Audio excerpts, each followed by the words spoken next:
13 Questions by Man Transcending. Manhood in the Digital Age.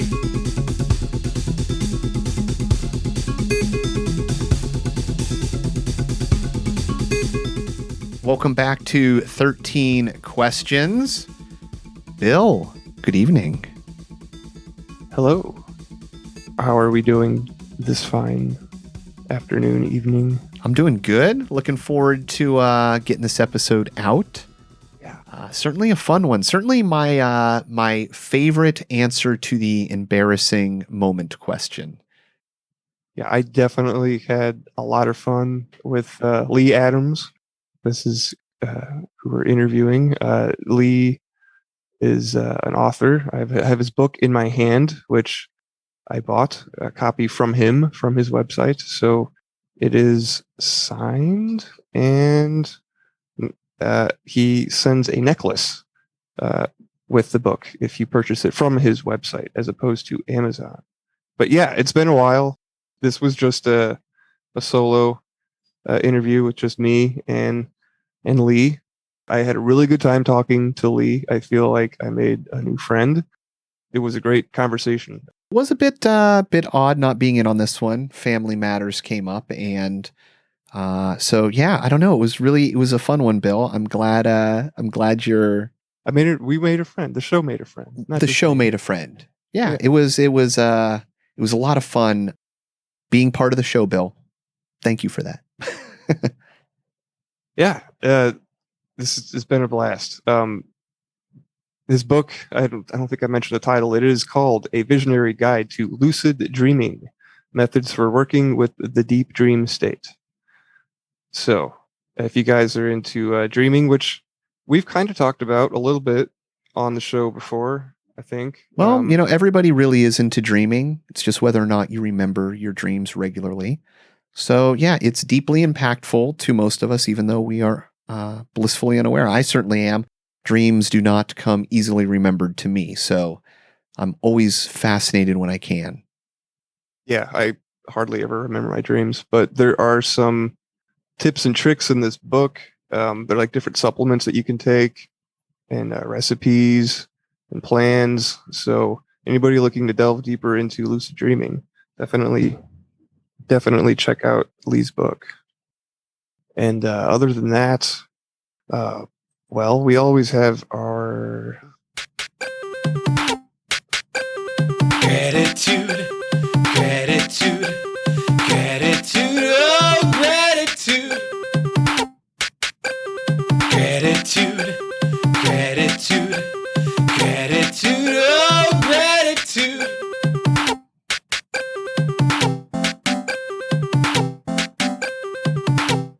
Do you have one in mind?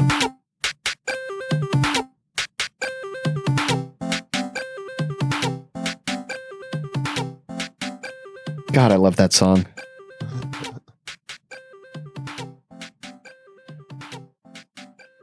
Kind of reminds me of Game Boy.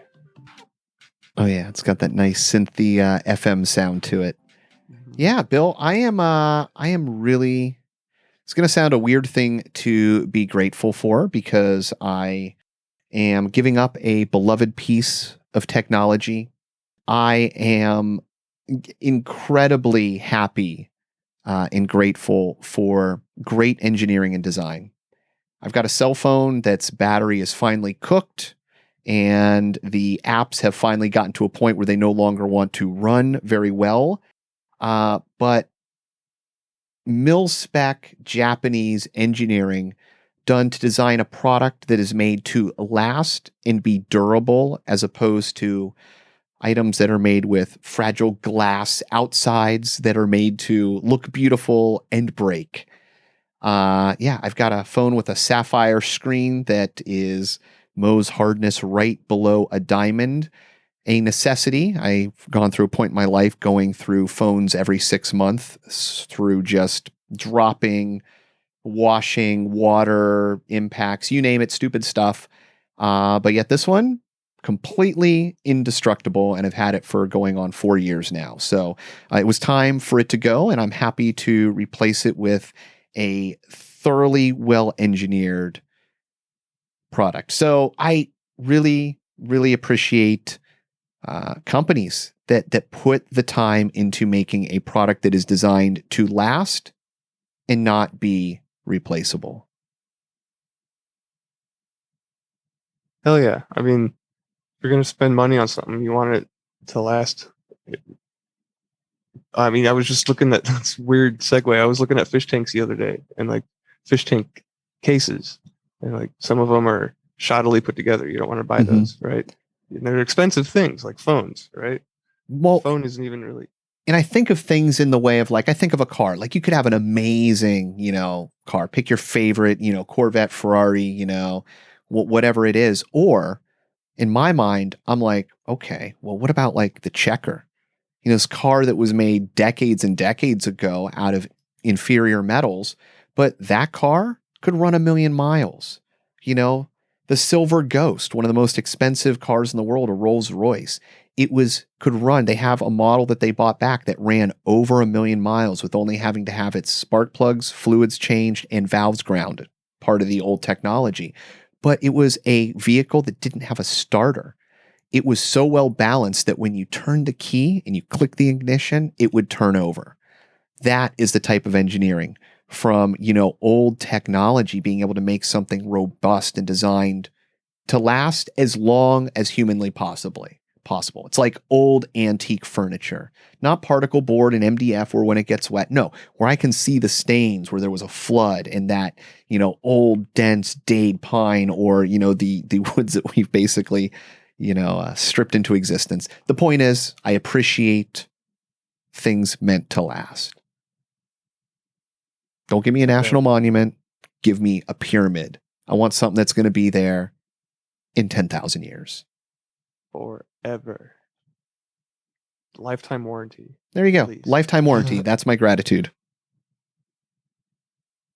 Now, I guess mine is, you could tie lifetime warranty into it in a way. I recently completed a round of antibiotics. Ooh. And so I took some probiotics with the antibiotics to keep up my gut health and my lifetime warranty. But the ferment, the probiotic is actually fermented coconut milk, which I buy through a company. Phenomenal.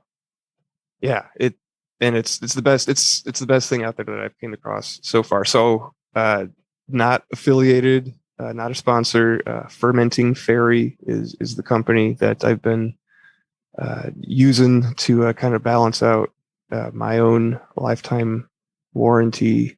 Have you ever thought of using kefir?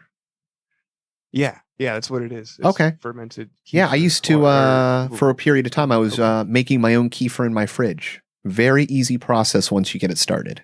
Is it? Because this is a wild ferment, and I don't know too much about fermenting process. So essentially what you're doing is you want to buy a culture that somebody already has, and you're going to grow from that culture. So you'll go and get it, and you'll just take it and put it into like a mason jar, put it in your fridge, and put a cover over it, some sort of screen, coffee filter or something. You want it to breathe without getting, bad things in it to, cause spoilage. It's going to be alive. And you let it sit. And I think it can take a month or two to get the culture started and active. But once it's started, all you do is you would take and remove a portion of it every day, fill it up with milk, stick it back in the fridge. And I think out of my little mason jar every day, I'd get like a half cup or a cup of usable, drinkable kefir. Yeah, I take about 4 ounces a day. So yeah, it's about like all you need. Mm-hmm. Yeah. So you can buy, the starter cultures online and just go to town. Or, if you really wanted to get creative, you could start your own. Right. Yeah. This lady's got some kind of other, it's a wild ferment. It's different than a kefir that you would find like, I don't know, at Meyer or something. I don't know. It's definitely, I don't know. It's a step up from anything else I've seen. So very cool. Yeah, that was my my gratitude was Fermenting Fairy. Well, good. I'm going to give you a gratitude bill of health. I'm glad and grateful that you're happy and healthy in that you didn't have to have some crazy tooth extraction or bone procedure, that you get to heal in good time. Yeah, yeah. And I didn't want to talk about it too much before it was over, but I think I'm in the clear now. So it's a good gratitude. I've been saving it for a few weeks now. It's glad to get it off my chest, especially with the we didn't mention the tooth thing, but we'll that might come up in another intro because there's more to the story. But like I said, it might be too soon. But not to get too well. Listen, guys, I don't need to sideline there. Okay. Anyways, so Lee Adams, if you guys want to learn more about Lee, obviously, check out the links. All the information is there. Yeah, if you guys want to learn more about 13 Questions or support the show, make this thing actually possible. We've gone so far. Love to go a little bit further. And that's because of you guys and your support.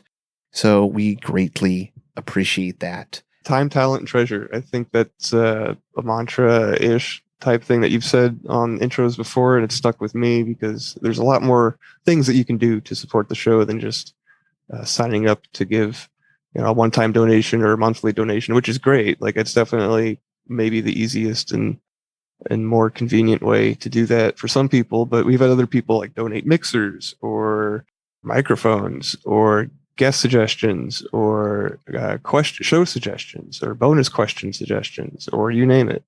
So we are value for value, and share the show. Exactly. We only ask for what you feel we are worth. And if you feel we're worth it, then please show your gratitude. It helps. It makes the show sound better, and it makes you feel good, and it makes us feel awesome because it makes us feel like we're really doing something good. And if you want to reach out to us and tell us how awesome we're doing, suggest a guest, hang out on the Discord. We're always around there. The Telegram. We've got website. So there you can get through to our email, 13questionspodcast@gmail.com, as well as all the episode links, download links. And then, of course, in the show notes, you'll have all of the links to Lee Adams and his books. And like Bill said, if you are interested in lucid dreaming and you like what he has to say, his website's a great resource, and you can get additional product for the same price sent directly to you. And I'm always looking to support the little guy and cut out the middleman. So I love a guy who sets up his own website. Yeah, I've got the necklace. I'm looking at it. I have it hanging above my microphone. Actually, it's a neat little piece of jewelry along with the book if you buy it from his website. So definitely do that, guys, and enjoy the interview.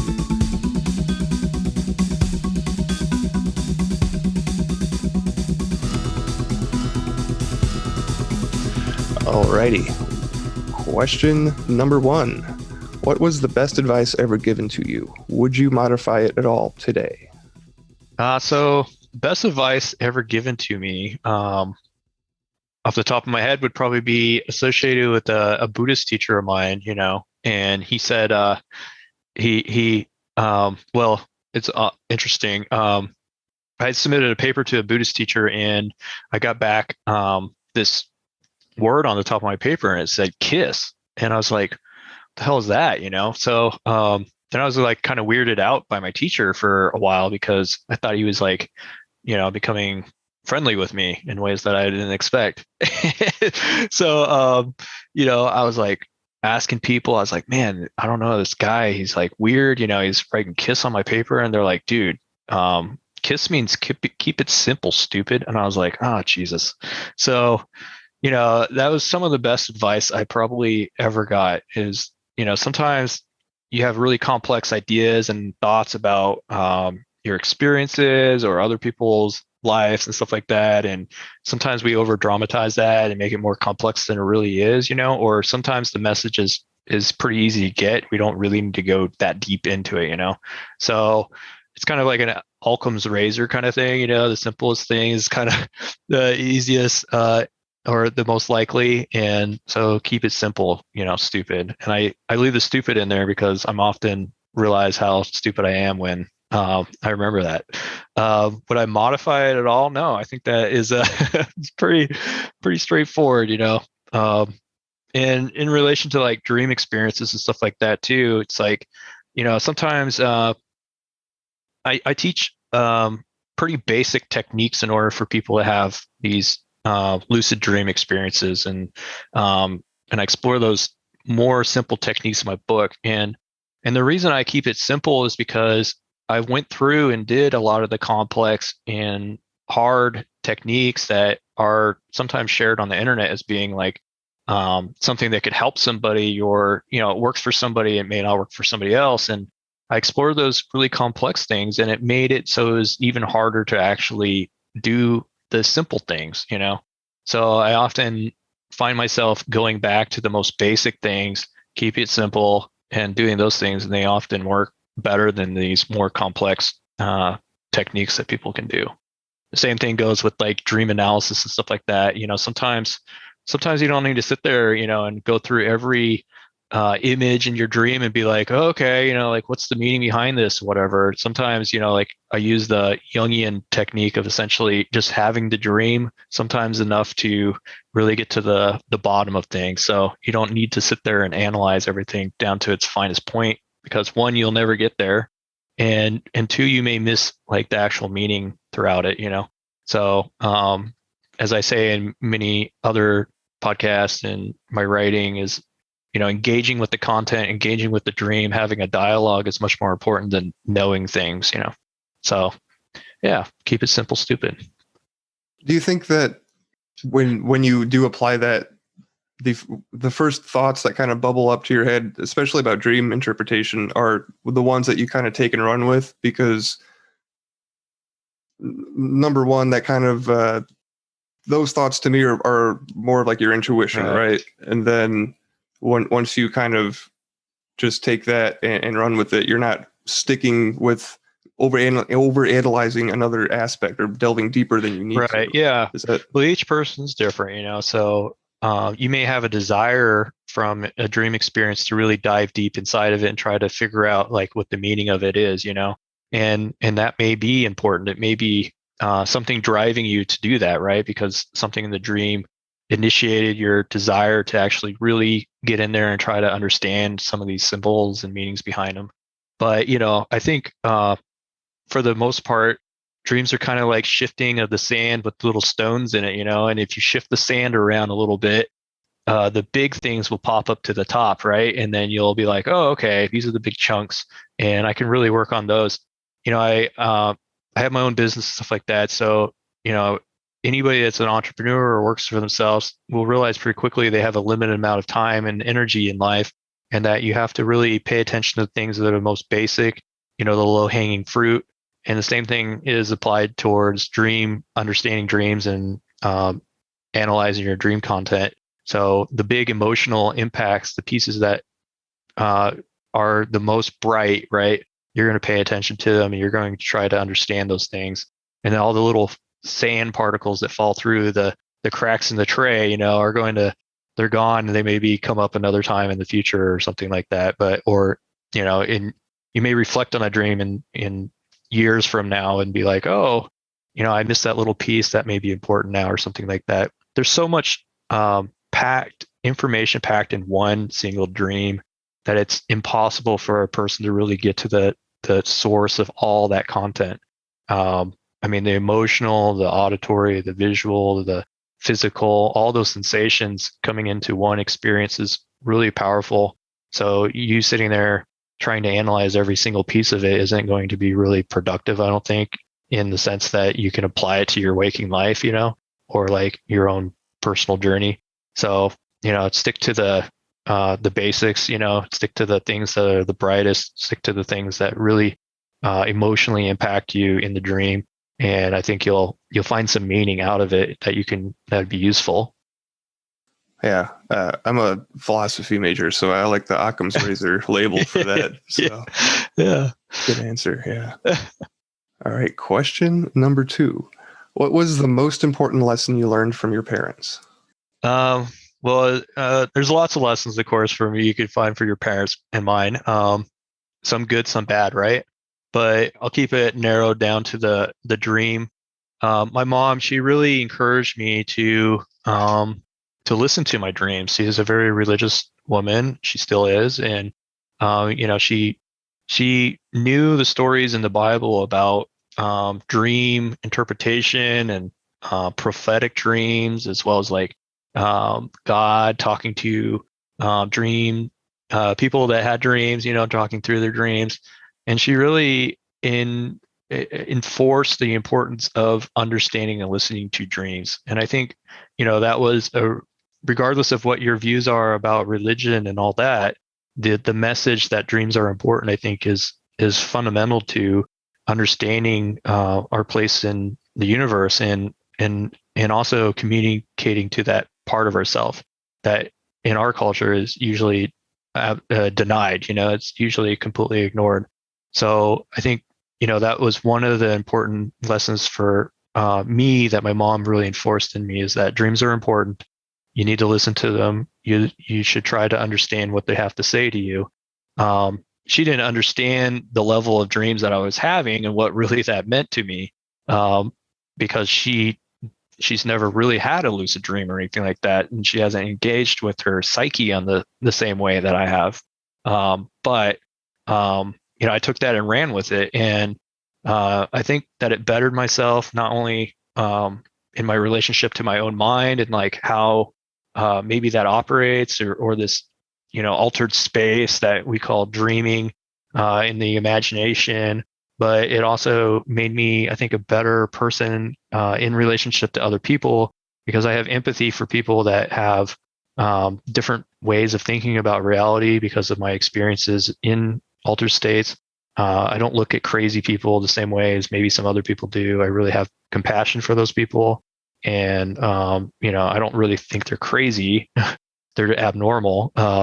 And also like, I really have a strong passion for people that have like memory troubles, like dementia and Alzheimer's and stuff like that, because I understand the relationship that we have to memory, and how confusing and how malleable that actually is, and how easy it is to kind of to lose that. So it's really, paying attention to my dreams and find meaning in it has greatly impacted my life. And I'm thankful for my mom to enforce that into me. Yeah, that's awesome that you had a parental figure reinforce that in your life. Yeah, I mean, on the opposite side, my dad, he was the opposite. He essentially said like, "Oh, your imagination is just like chaos, and don't listen to it," And it's like you have these two different views about the same experience, essentially, and you're like, which one's right, But I've seen my dad, and I've seen his life, and actions kind of speak louder than words, right? And those belief systems that were enforced in my dad's psyche, have played out in very destructive ways. And it's not exactly a model that I would like to, express to my children. I couldn't imagine telling, if I have a child, tell them, "Oh, your imagination is unimportant, it will only lead you to horrible, destructive things." It's like, no, like, let's discuss what the imagination is. Let's discuss how to use it. Let's discuss how it can better you as a human being, and build a relationship with it, Yeah, I played Dungeons and Dragons, so using my imagination, I'm a big fan. But the other half of that I was going to mention is listening to your dreams. Is how much time do we spend of our lives asleep? Right. Like, yeah. What happens during that time? Shouldn't everybody be curious? Right. Yeah. It's really surprising to me that we spend in the low end 5 hours a night sleeping. Right. We generally have around 3 to 4 dreams a night, and nobody cares. Right. So you have like the most realistic hallucinations, we could call it by modern terms, right? When you go to sleep and we wake up and everything's normal, and we don't even discuss like this crazy weird experience that we had. It's like no one cares. It's like how you're essentially like encountering, say, equivalent of a UFO every single night, multiple times a night. That's how crazy these experiences are, even more so than that, and nobody even cares. It's like, what? Like, how is that even possible? So it just shows you how narrow-minded really like modernism is, and how little we care about these experiences, and anything that falls out of the line of what we call physical reality. It's just like, it's mind-blowing. Yeah, I agree. I agree. Question number 3. What book has been most influential on your life and why? Well, it's odd. It's an odd question. There's a lot of books that have been influential, but I would say one that really comes to mind and is dream related is The Never-Ending Story. Most people think of The Never-Ending Story as a movie, made in the 80s, and what they don't realize is that the movie actually ends halfway in the book. Like, it's actually like the first part of the book. I would even say it's halfway through. It's like just it's probably less than half. The rest of the story is actually about this character, the Sebastian, I think his name is, essentially becoming God in this world, this imagination world, and turning into this horrible person, and essentially like almost destroying everybody that he's trying to take care of. And he almost loses his way back to reality, but he finds his way back after he kind of realizes how horrible of a human being he is, and is barely saved, essentially, But he has to kind of give up control in order to get to that point. It's obviously, the deep undertones of that story are influenced by like the works of occult people, from the past. So it's like very in line with that. So it's got a much deeper message than people really realize. And also it's very dreamlike in the sense that, every anybody that's really explored their dreams and had lucidity, generally, not everybody, but generally they start with this idea that they can become God of their own world. And the Bible, like God manifested the world. And if you look into manifestation, it means, dreamed. Essentially, dream and manifestation are, you can switch those words around and it means the same thing. So, in a sense, we dream a world when we go to sleep, and we're manifesting the world. And if you take that, you think, oh, I'm the God of this world, right? That I'm imagining in my mind. But when you apply your own desires and your own needs that you think you need into this world, you impress like this control into it, things turn into a living nightmare, a living hell. And the characters in your dreams and the things that you're encountering will start fighting back. Essentially, you realize pretty quickly that you're actually not the one specifically dreaming this world, at least not your conscious awareness, right? That you think is you. You could call it the ego, I guess. So you learn this world is much more vibrant than you really initially imagined, and that that the actions that you're taking could turn you into a monster. Like you were expressing this horrible monster-like thing that's you in this space, and so you have to kind of take a step back and say, okay, well, maybe I'm not the best person to control this world. Maybe and you apply that to waking reality. I think there's a very powerful message there. We find ourselves today saying, oh, we have to save the world, we have to save the planet, global warming, we're going to save it, we're going to do all these changes, we're going to save these things. And it's like, and I know best, right? I know best, and so does my team. My team knows best. And really, but if we really took the time to reflect on our desires, we would realize that we're in no position to try to save the planet, right? We're essentially, by trying to save the planet, we're expressing another level of control onto it, which is actually destroying it at the same time. So again, back to the never-ending story, we find the same story that is supposed to be an imaginative story, right? It's all about the imagination and you controlling things and destroying the shit out of that thing. And what we realize is actually that story is about waking reality too. It's synonymous with each other. The control that we desire to impress on the world is the mechanism that destroys the world, regardless if it's in our mind or out open reality. So I encourage anybody to really read the story of the never-ending story. It's never ending for one, right? It continually cycles, just like my favorite symbol, which is the Ouroboros. And also, it's not a children's story like most people think. I actually found it in the child's section at a bookstore, and I was like, oh, okay. And I opened it up and I was reading that thing. I was like, this is not a children's story. This is really dark shit, like, wow. It made me like question things, so, and I was like 26 when I first read it. So, it's a good book. Yeah. So I'm guilty of just seeing the movie and not actually reading the book. The never ending story. Yeah. And I'm super happy you brought up manifestation in this answer, because I was just having a conversation with my fiance about manifestation yesterday.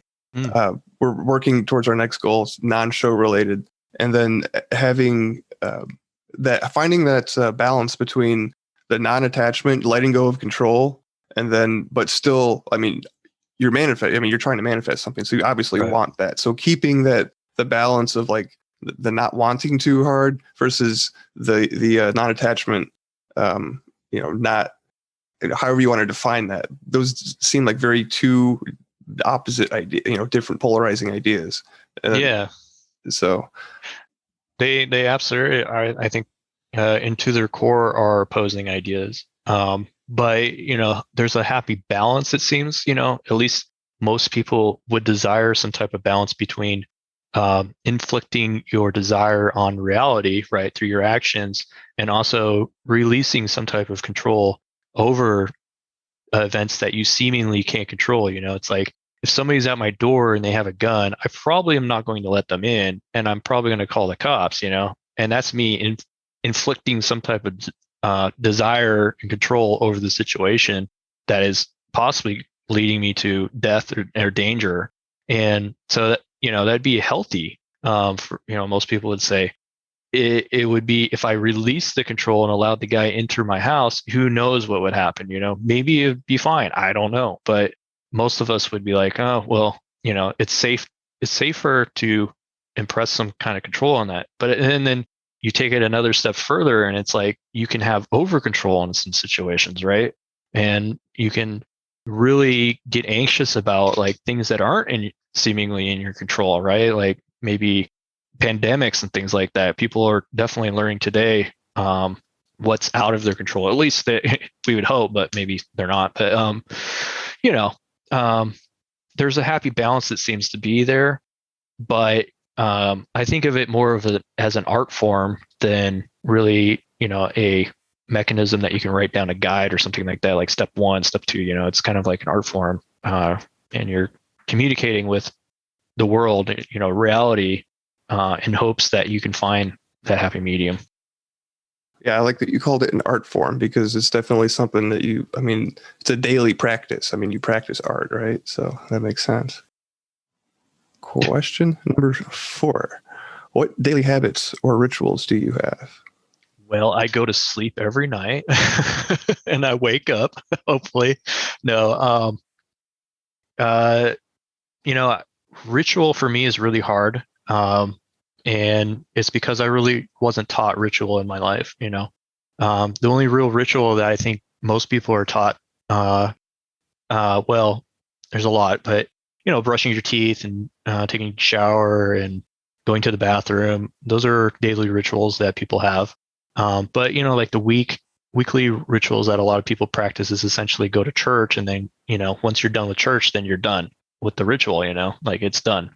But really, what I'm finding out later in life is that ritual is absolutely essential in creating a stable, grounded environment for the human being. Cross-culturally, ritual is a thing that everybody really practices, and some people practice more than others. And it seems that the healthier people, the people that are more in tune with the reality, waking reality, as well as the nighttime reality, are vast in ritual. They commonly they practice ritual all the time.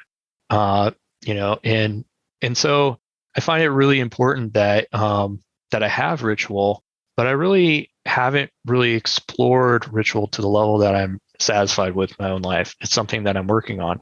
But a daily ritual that I do is, I go to work, in the morning and then kind of blank out, and then I come back to eventually when my work's done, and then I'm like, okay, now for the real life, but it's like a lot's being missed there. If I'm being honest, my ritual life sucks, and I really believe full-heartedly that I need to improve on that. And I think everybody should really improve on that, not just in the sense that like brushing your teeth or anything like that. I'm talking about like real ritual that is associated with spiritual practices and things like that, like prayer, daily prayer. Prayer is kind of a loaded term today because it's been demonized so much by the current cultural mainstream, but what people don't realize is that they absolutely need to prayer because it's a meditation technique. It's having communion with your own psyche, or you could call it God, and I think that's essential, and not necessarily like prayer to get things either.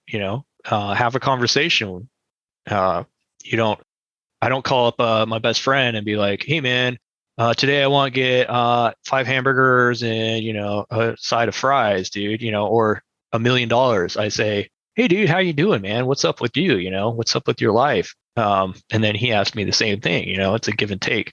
It's not me the whole time. So ritual is like what I got back to is communion. It's having a conversation. It's an art form. It's meditation. I think it's essential. But it's something that I definitely need to work on. Yeah. Appreciate the honesty. I think we all, I've got room for improvement. I know that I do. And the thing about rituals is I think that maybe some people have like a stigma that against it, that kind of maybe think that it takes a long time. Yeah. Like the little prayer meditation thing that I try to do every morning, it takes 3 minutes and that's it. Right. So I think if you can add like little things in to try to build up to where you want to be, like they don't have to be like super extravagant. Yeah, it's a very good point. I think the hard part with ritual is doing the same thing daily, and setting a time aside that you say, oh, I'm going to do this thing. Ritual is absolutely important to lucid dreaming. And, I'm not always the best lucid dreamer. I'm not the ideal lucid dreamer all the time because I don't enforce ritual in my life at the level that I should. If you read about like reality checks and things like that, those are very ritual based. And there's a reason, why I think they're done, not just because of the actions necessarily, but because of you taking time and actually a form of suffrage, right? Because you're taking time to slow down and do something that could be painful, could be time consuming. It's not exactly all the time that you want to do that thing. And so you're actually creating a sacrifice for this thing that you want to have communion with, So you're sacrificing something. You could say your psyche identifies that. It says, oh, Lee is taking the time out of his day to actually give a shit about me. Well, maybe I should give a shit about him too, So there's like a two-way thing happening here. And I think ritual is exactly what that does. It's a sacrifice in a way of your time and energy and a focused attention in order to have a communication with something that you fully don't understand. Yeah, it's absolutely a two-way street. Going back to the Hermetic principle, as above, so below, or as within, so without, input, output, exactly. Computer terms, right? Yeah, exactly.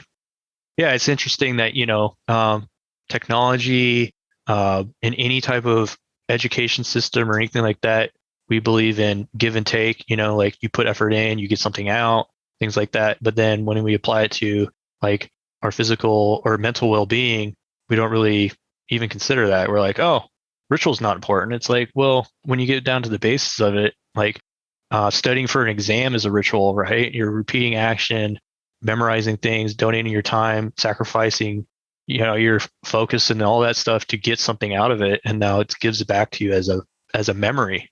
So like, why wouldn't these things operate the same way? Why, if a computer does it, repeated actions over and over again, and then why wouldn't humans be the same way? It's like computers are a result of us. So why wouldn't they be the same way? So yeah, great question. Yeah, right. Moving on to question 5 then. If I were to ask your best friend, what is the one thing they would say you need to work on the most and why? So I do often try to ask my best friend this, as much as my ego can take it. And I'm lucky to have a good friend that will be honest with me back. And essentially what they told me is I'm very hard on myself and I'm almost incapable of taking positive, what's it called? I can't even remember the word. That's how bad it is. Feedback? Not positive feedback, but like celebration, for something that I've completed, or done. I don't know what word for that. I understand what you're saying. Yeah. So I think the listeners do too. Yeah. I don't know what the word. It's missed my brain, but accomplishments. Like I can't take congrats. Like for instance, I published my book. And everyone's like, "Hey, congrats, dude!" And I'm like, "Yeah, but I didn't really write that." It's like I put effort and energy and ideas into it. And people edited those ideas and gave me feedback, and all these other people really influenced all those ideas. It's like nothing really in there is genuine when you get down to it. It's like a bit of Jung, a bit of Freud, a bit of Tibetan dream yoga, a bit of Joseph Campbell, a bit of the editor, a bit of me, a bit of my mom, a bit of my dad, everybody. And it's like, okay, what is this thing? But when somebody says, "Hey, you did a good thing," it's like, it's kind of hard to take sometimes for me. So that's something I really need to work on. And also like being happy with who I am, like, a lot of the times I'm unsatisfied. I think a lot of people are unsatisfied with the state that they're currently in. They're like, I could be so much better. I could be so much more.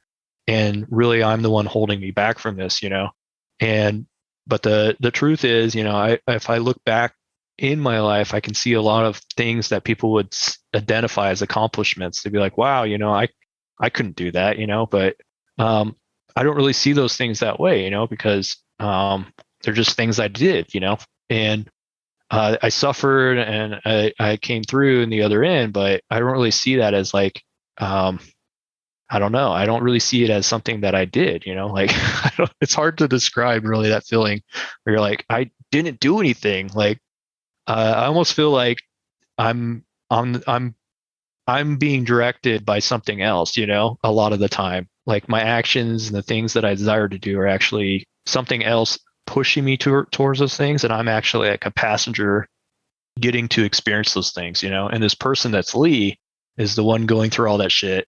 And I'm like, man, that sucks, or, oh, that's cool, and so it's a little bit of a person. I don't know what the psychological term would be, but like imposter syndrome. Sure. Yeah. I've kind of talked about being kind to ourselves and allowing ourselves to be taking compliments or congrats or accolades or compliments on a project that you put out. And then you also said being hard on yourself, which, I mean, we all are way too hard on all of ourselves. I think we should all be much, much kinder to ourselves. And part of that, I think, has to do with opening up a space. Because I think, I don't know, healing self-trauma comes to mind. I don't know why it popped into my head. And that's really hard to do. And I think that allowing a space in our lives to kind of acknowledge the congrats, or the fist bump, or the good Exactly. job, and just kind of take that in, and it helps kickstart that healing Yeah. process. It's Yeah, I mean, it kind of goes back to question 4. What was the daily habits and rituals that you have? Like we have rituals that celebrate people, like birthdays, graduations, awards for doing certain things, whatever. And when I get those things, I would be like, it's not. What's the next thing? Like where can I go from here? the next. And, I was going to ask. Is Yeah. it you're just already focused on the next thing, right? It's Right, like done. You're leaving it behind, right? yeah, the celebration's gone. I celebrated when I completed it, a while Yeah. ago. And Yeah. now it's like I'm way gone now. I don't even know what that thing is anymore. Like a book, it's like 2 years to get like a book published, with the publisher. It's like, what? I had a book, like what? So I don't really see those things, but at the same time, the ritual of being celebrated for something you achieve is essential. We do it all the time. There's a reason why. And for whatever reason, I definitely take that as a negative towards my life, that I don't acknowledge the celebration of the accomplishments that I've had in life, so. Yeah. It's something I could work on too. Question number 6. What are you most curious about? I'm most curious about Ben. I'm just kidding. No. Well, I am curious about you, but I'd say I'm really curious about the future. I think that's probably what's going to happen. It's I think anybody watching a really good movie is always interested in what's going to happen next. They're never really looking to the past and saying, oh, all these things happen. That's cool. They're always like, oh, what's the next moment? What's the next surprise that I'm going to get out of this? And I kind of look at life the same way. It's like, oh, what's coming now? And so far that really hasn't let me down. It's been pretty exciting, especially recent times. It's like, wow, I never thought this would happen. So, a lot of people don't see the world that way. They and rightfully so. There's a lot of people suffering right now. A lot of people losing their jobs and people dying and stuff, and so they don't look at the same way as like, wow, that's a amazing surprise. But suffrage can really be a surprise too, especially after the fact. You can look back and say, wow, that was quite an experience. And I tend to think that I don't think that life is the end, and I think that when we die, we still obtain some level of consciousness, whatever that means. And we'll be very surprised and wowed by the experience that we had, be like, wow, that was some ride. So, but I'm most curious about what's going to happen in the future, I think. But I obviously am really curious about dreams, and what meaning I can find in that, but that's also the future, I'm very interested in what will progress through my dream experiences and where they're taking me. And I feel, again, like I'm along for the ride for the most part. Yeah, we were kind of talking a little bit before the show, and just about the future in general. Like, it's going to be super interesting. And depending on your perspective, it's either going to be like interesting or horrible, right? Yeah. And I think it is really all about perspective. Somebody told me recently that if you think about everything happening for you instead of to you, like, oh, I COVID happened to me. Well, no, think of it happened for you. Like, what has happened as a result of that? And then try to shift your perspective to see that. But I don't want to marginalize anybody's experience through COVID. And I could say the same thing through life. It's like, okay, a lot of people make these self-help books kind of whatever, and they're like, well, this is what I did, and if you do these steps, then you'll be like good at the end, like, because this is my this is my story and this is what worked for me, so it's obviously going to work for you, and that's just not the truth of the matter. Everybody's experiences are vastly different than another person's, and some people are suffering at a level that I possibly would not ever desire being suffering, and unrelated to COVID even, like people are being tortured alive and things like that right now, like I don't know them, but I guarantee with the amount of people alive on the planet, somebody right now is being tortured alive, and it's like, that's horrific to those people, but, and I can't really say for them, like, oh, you just gotta get over it, dude. Like life's awesome. It's like, no, there's some bad shit going on. But at the same time, the hope would be that that person could look through that eventually and find something in it that was good for them. I've had some pretty horrific experiences in my life, and I tend to try to, after the fact, it's never fun when it's happening to you, and usually the story that's happening through that suffrage is so intense that you can't really step out and see it for what it is. You can't find the nuggets in there. You're just too much in it. But if you can later on step out a little bit and you can look back and say, oh, like there was so much that I learned through this experience, it really can make you into a totally different person.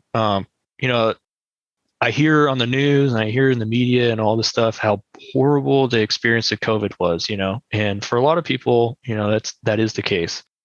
But then you talk to people that are of maybe a different mind, and you start realizing that they've grown so much during this period of time that it's like unimaginable, like if this didn't happen, they wouldn't be the person they are today. And what I see in those people is a beautiful person. So I don't necessarily think that COVID hurt them, in that sense. It made them grow into a new person. And who's to say that like the death of a loved one may change somebody, in a dramatic way, either for the good or the bad, right? And in the period in the future, it may improve them, it may ruin them, but that's the kind of the experience that they're going through, I think. And I think each person is going through that. So I'm not trying to express like cookie cutter examples or anything like that. I'm just saying that for me, COVID hasn't been the life ending experience that people made it out to be for me. And even if I was sick and dying, I think I would hope that through that experience itself, I would learn something about myself and what death is and relationship, like things like that.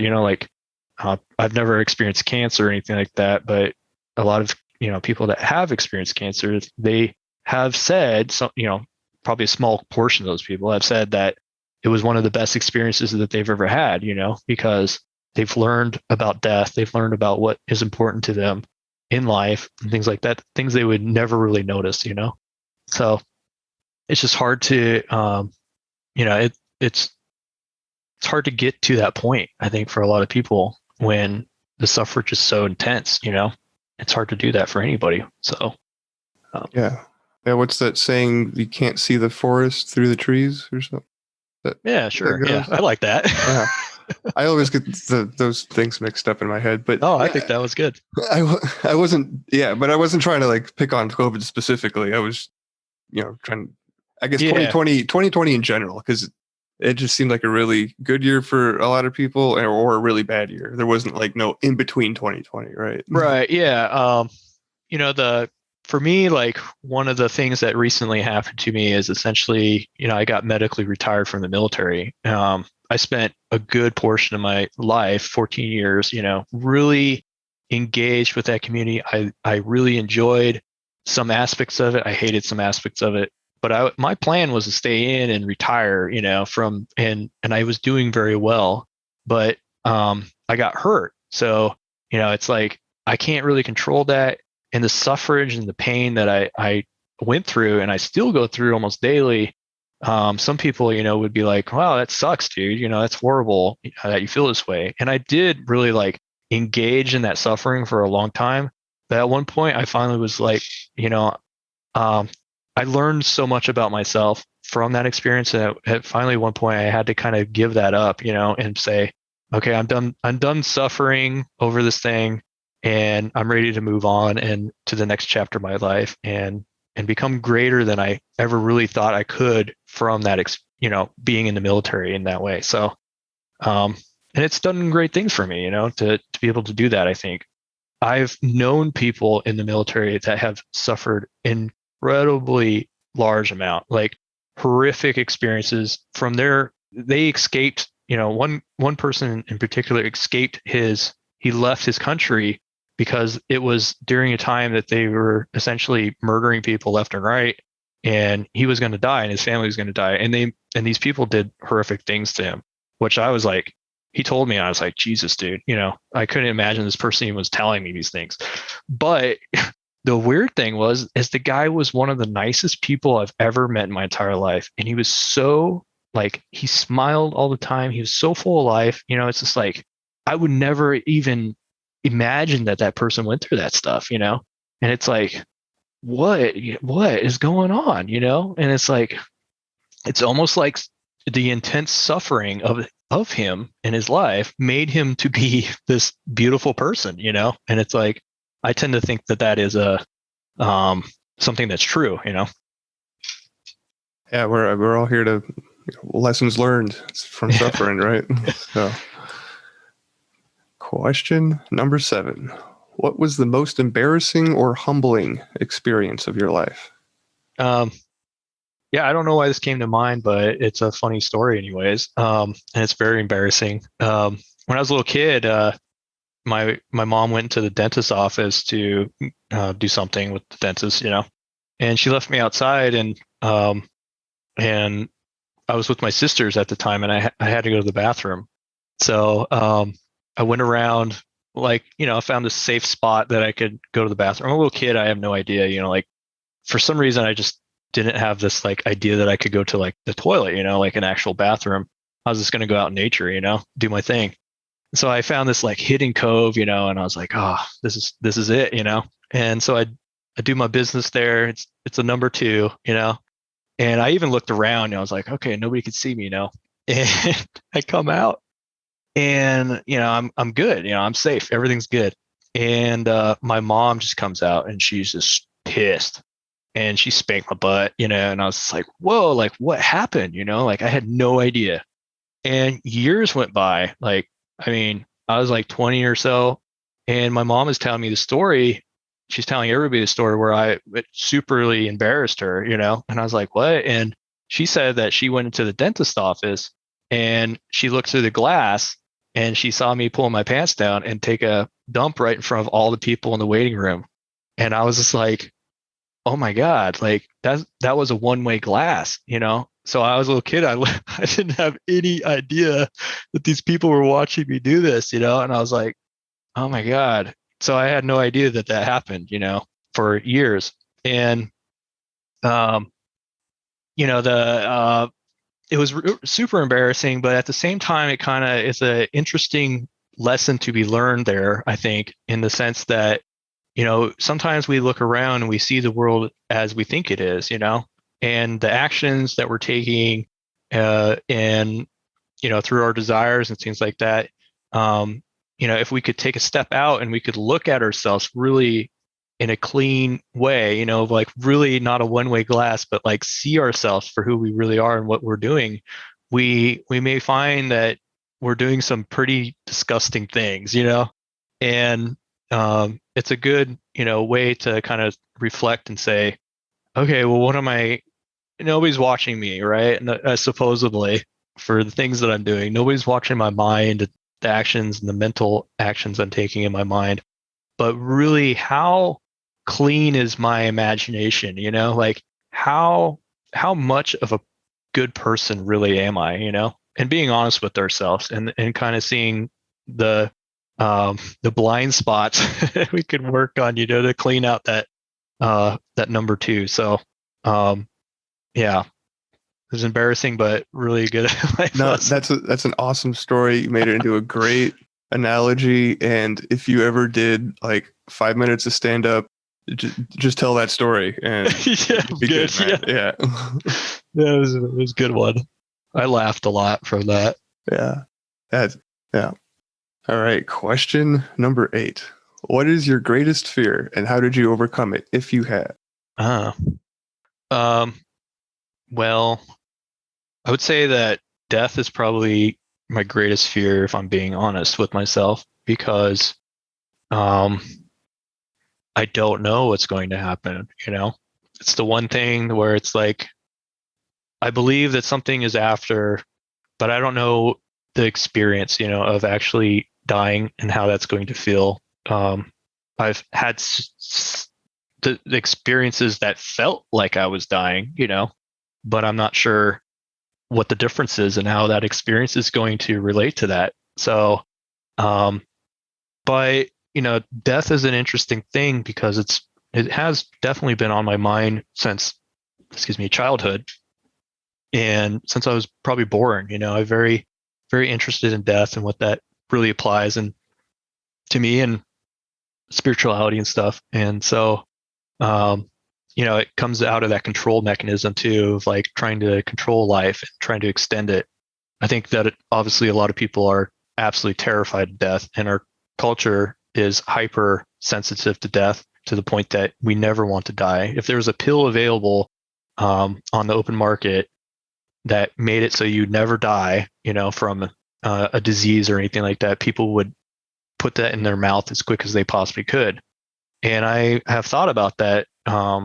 Personally, it's like, well, if you were given that option, would you take it? And I have honestly told myself I would not, because I believe that death is part of the experience of living, and it concludes the story of what I call my life, but it opens me up to another experience.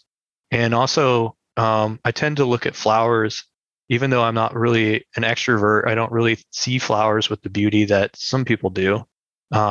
I tend to see them and reflect inside myself and say, well, how does that story of the flower relate to my life? And I see the death process of a flower, like it becomes so beautiful and so tasteful to the bees prior to its death.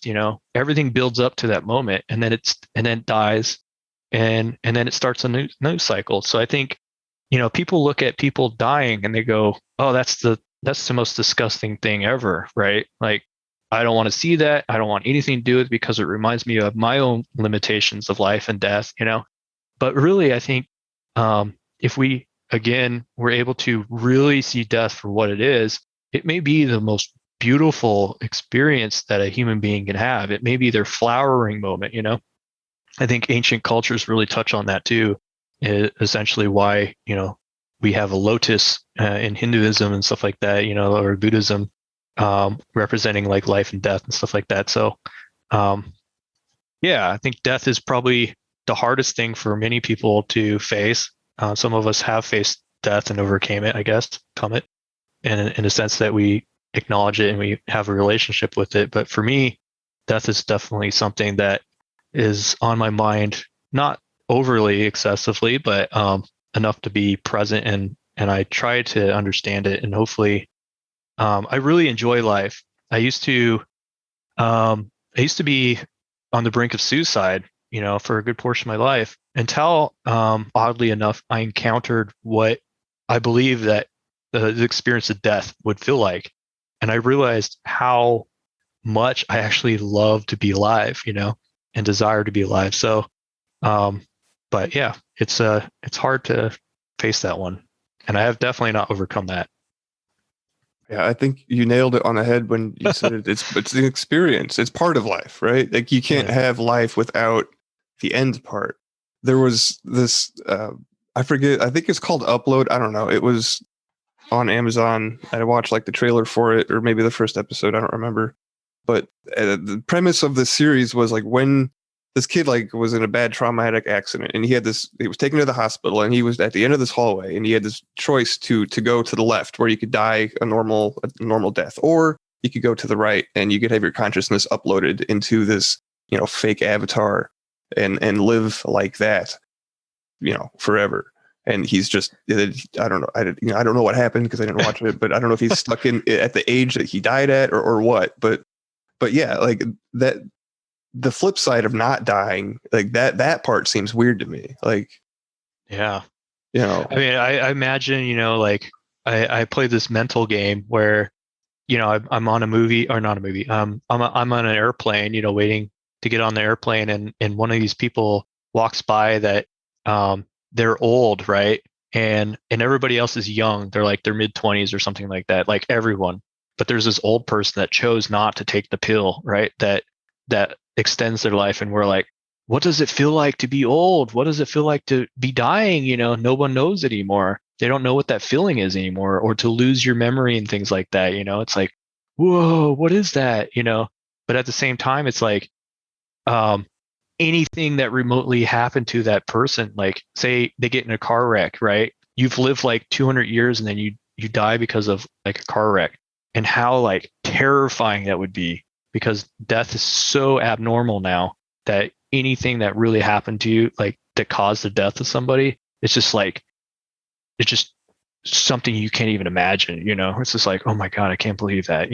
Like they would remove it from the face of anything possibly in the media or anything. No one would even hear about death, because they're like just so terrified of it. They'd censor it. It'd get cancel cultured. Yeah. I've heard that when we die, the brain produces DMT, and so that kind of helps the experience, I guess. Yeah, I mean, there's a lot to be said about that. It's a very deep conversation by itself, I think. But regardless of whatever's produced in the brain, I think it's pretty well known that from enough experiences of people have died and then come back, right? They've been called dead, right?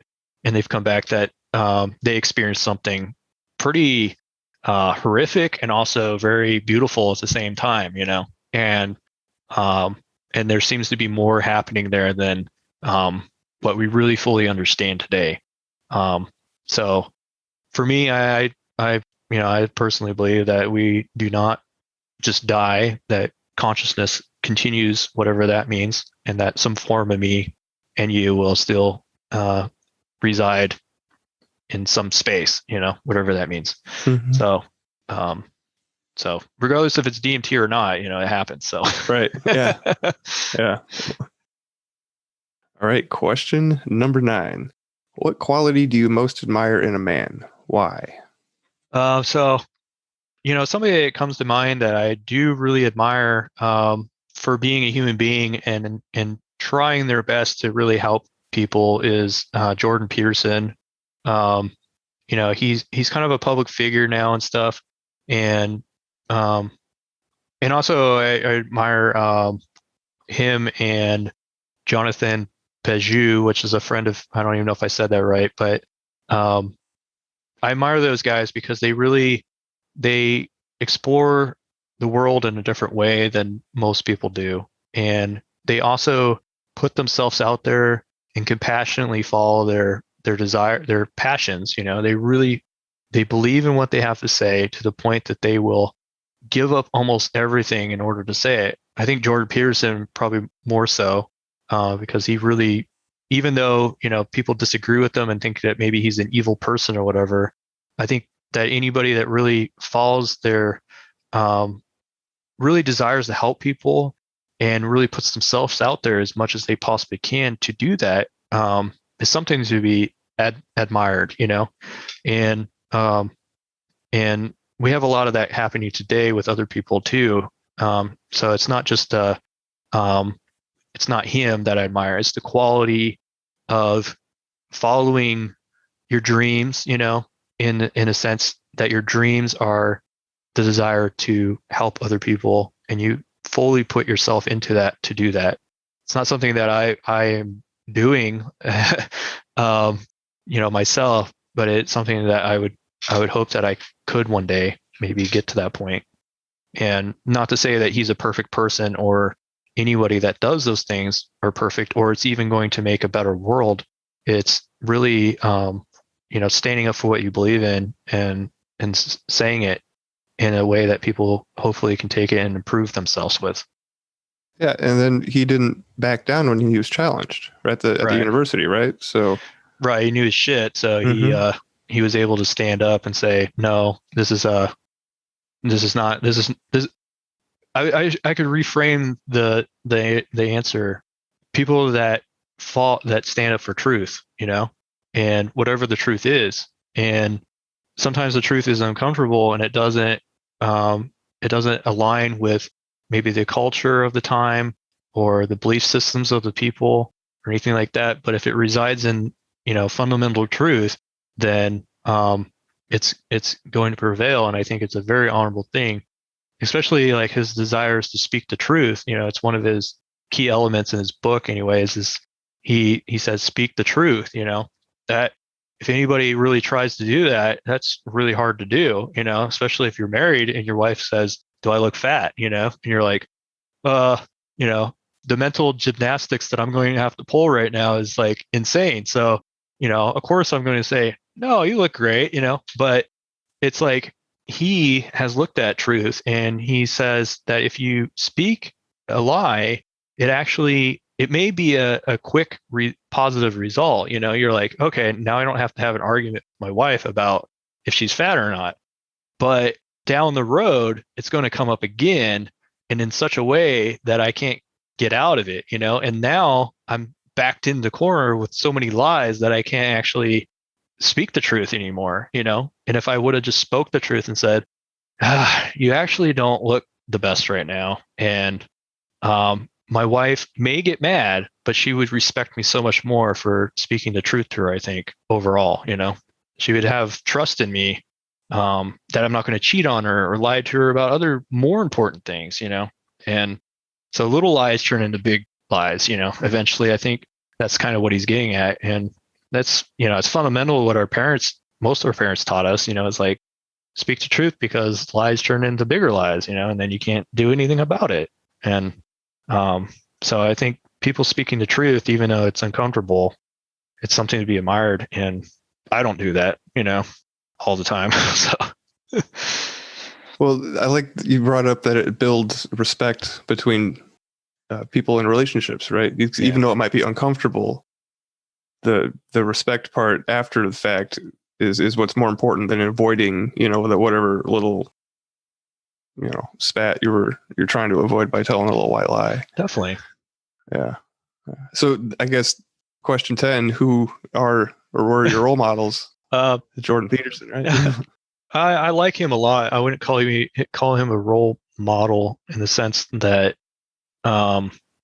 he's got everything together. I think he suffers greatly too, and still isn't even honest about some of that. So he's definitely has his flaws. I don't have a friendship with him either, so I don't know him. So I wouldn't really have him as a role model because I don't really know who he is. Oddly, we had like a quick glance at each other in an airport once, and he was looking for his laptop or something like that, I guess. And he happened to have been on my plane, but I didn't know that. And I got off and I looked, I was walking by him, I looked at him and he looked at me and I was like, oh, okay. And I like nodded to him and he nodded back to me and I just walked off. I was like, oh, that's cool. But that's pretty much the closest interaction I had with the guy. But he seems like a nice guy, and for the most part. But my role models, I'd say, my one of my great friends, the one that's honest with me. I think he's a role model of mine, and a really good friend. And sorry, I'm getting emotional all of a sudden. And my other friends too, like I have some really good friends that they've gone through a lot of struggles like I have, and we've known each other since childhood, and they really give me good feedback, and sometimes I help them, sometimes they help me. So they're a role model. And my Buddhist teacher, I'd say he's one of my favorite role models from my past. He definitely provided me some, he tells me exactly what's up, like if I'm a good role model, I think tells you if you're wrong, and he definitely, and mentor, he definitely told me, if I was in the wrong, and sometimes those were really good, positive moments to growth. And my friend Ryan Hurd, he's been a mentor for a long time for me as well. He's a if you don't know who he is, he has his own website and books on lucid dreaming and stuff like that. But I wouldn't necessarily say that he's a role model because of those things. More so like the lessons that he's learned and kind of expressed to me about the importance of having relationships with your dreams, having relationships with the unconscious, your mind, and really exploring those topics from like an art form, that we've been talking about versus like trying to put everything in a box. And he's a great role model because he's very scientific minded and he's very well researched in all of his stuff that he does. But at the same time, he rides this other world where he has a master's degree in anthropology, and he does like talks and stuff on anthropology and art. And it's like, what? Like I would have never assumed that he was into that stuff, but it's really actually his main passion. And so it's kind of cool to have somebody that can ride both worlds at the same time, at least, wobbling on the fence post a little bit, maybe. But he does a good job of that. And I think that's something that I have looked up to from him and been inspired to try to do the same. I like that you clarified that Jordan Peterson is not a role model because you don't have personal knowledge of the guy. I think that it's so important. I appreciate guests who answer this question with people who they have personal knowledge of, because it keeps us from putting people on pedestals, and it allows us to see that they're flawed too. And it keeps us from idolizing people, right? Because when people think role models, they're thinking famous actors or whatever, right?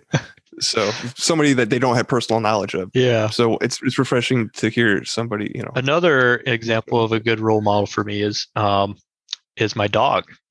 He's honestly, I watch him and I think about him often, and just his ability to be so playful and open to things, and like just excited about life, the smallest things. He's just super excited about them. And it's like, wow, it's like, that's amazing, man. And, we have full on conversations sometimes. He doesn't speak English, but, I know his actions, he knows mine. And like, we have a very deep friendship. And so I think oddly enough, my dog's a great role model for me to have such a love for life and just to kind of let things go sometimes, so yeah. Dog spelled backwards is God. Yeah, exactly. All right, question number 11. What institution of society or structural aspect of modern life would you change given the chance? Well, I definitely don't think that the modern view of reality is exactly healthy, and the desire to fix everything is healthy. So it's kind of a trick question in a way too, because I don't really necessarily think that I'm a person that would be in the position to change how everyone is. It's not really my position to do that. My position is to change and work on myself as much as I possibly can. And I'm given that chance every day to be a better person, what I think is a better person, and to reflect on things that are obviously not put together in my life that I can improve on, and try to be the best person I possibly can be, versus externally viewing the world and saying, well, maybe if I did, if I was president of the United States, maybe I'd do this, and things would be so much better.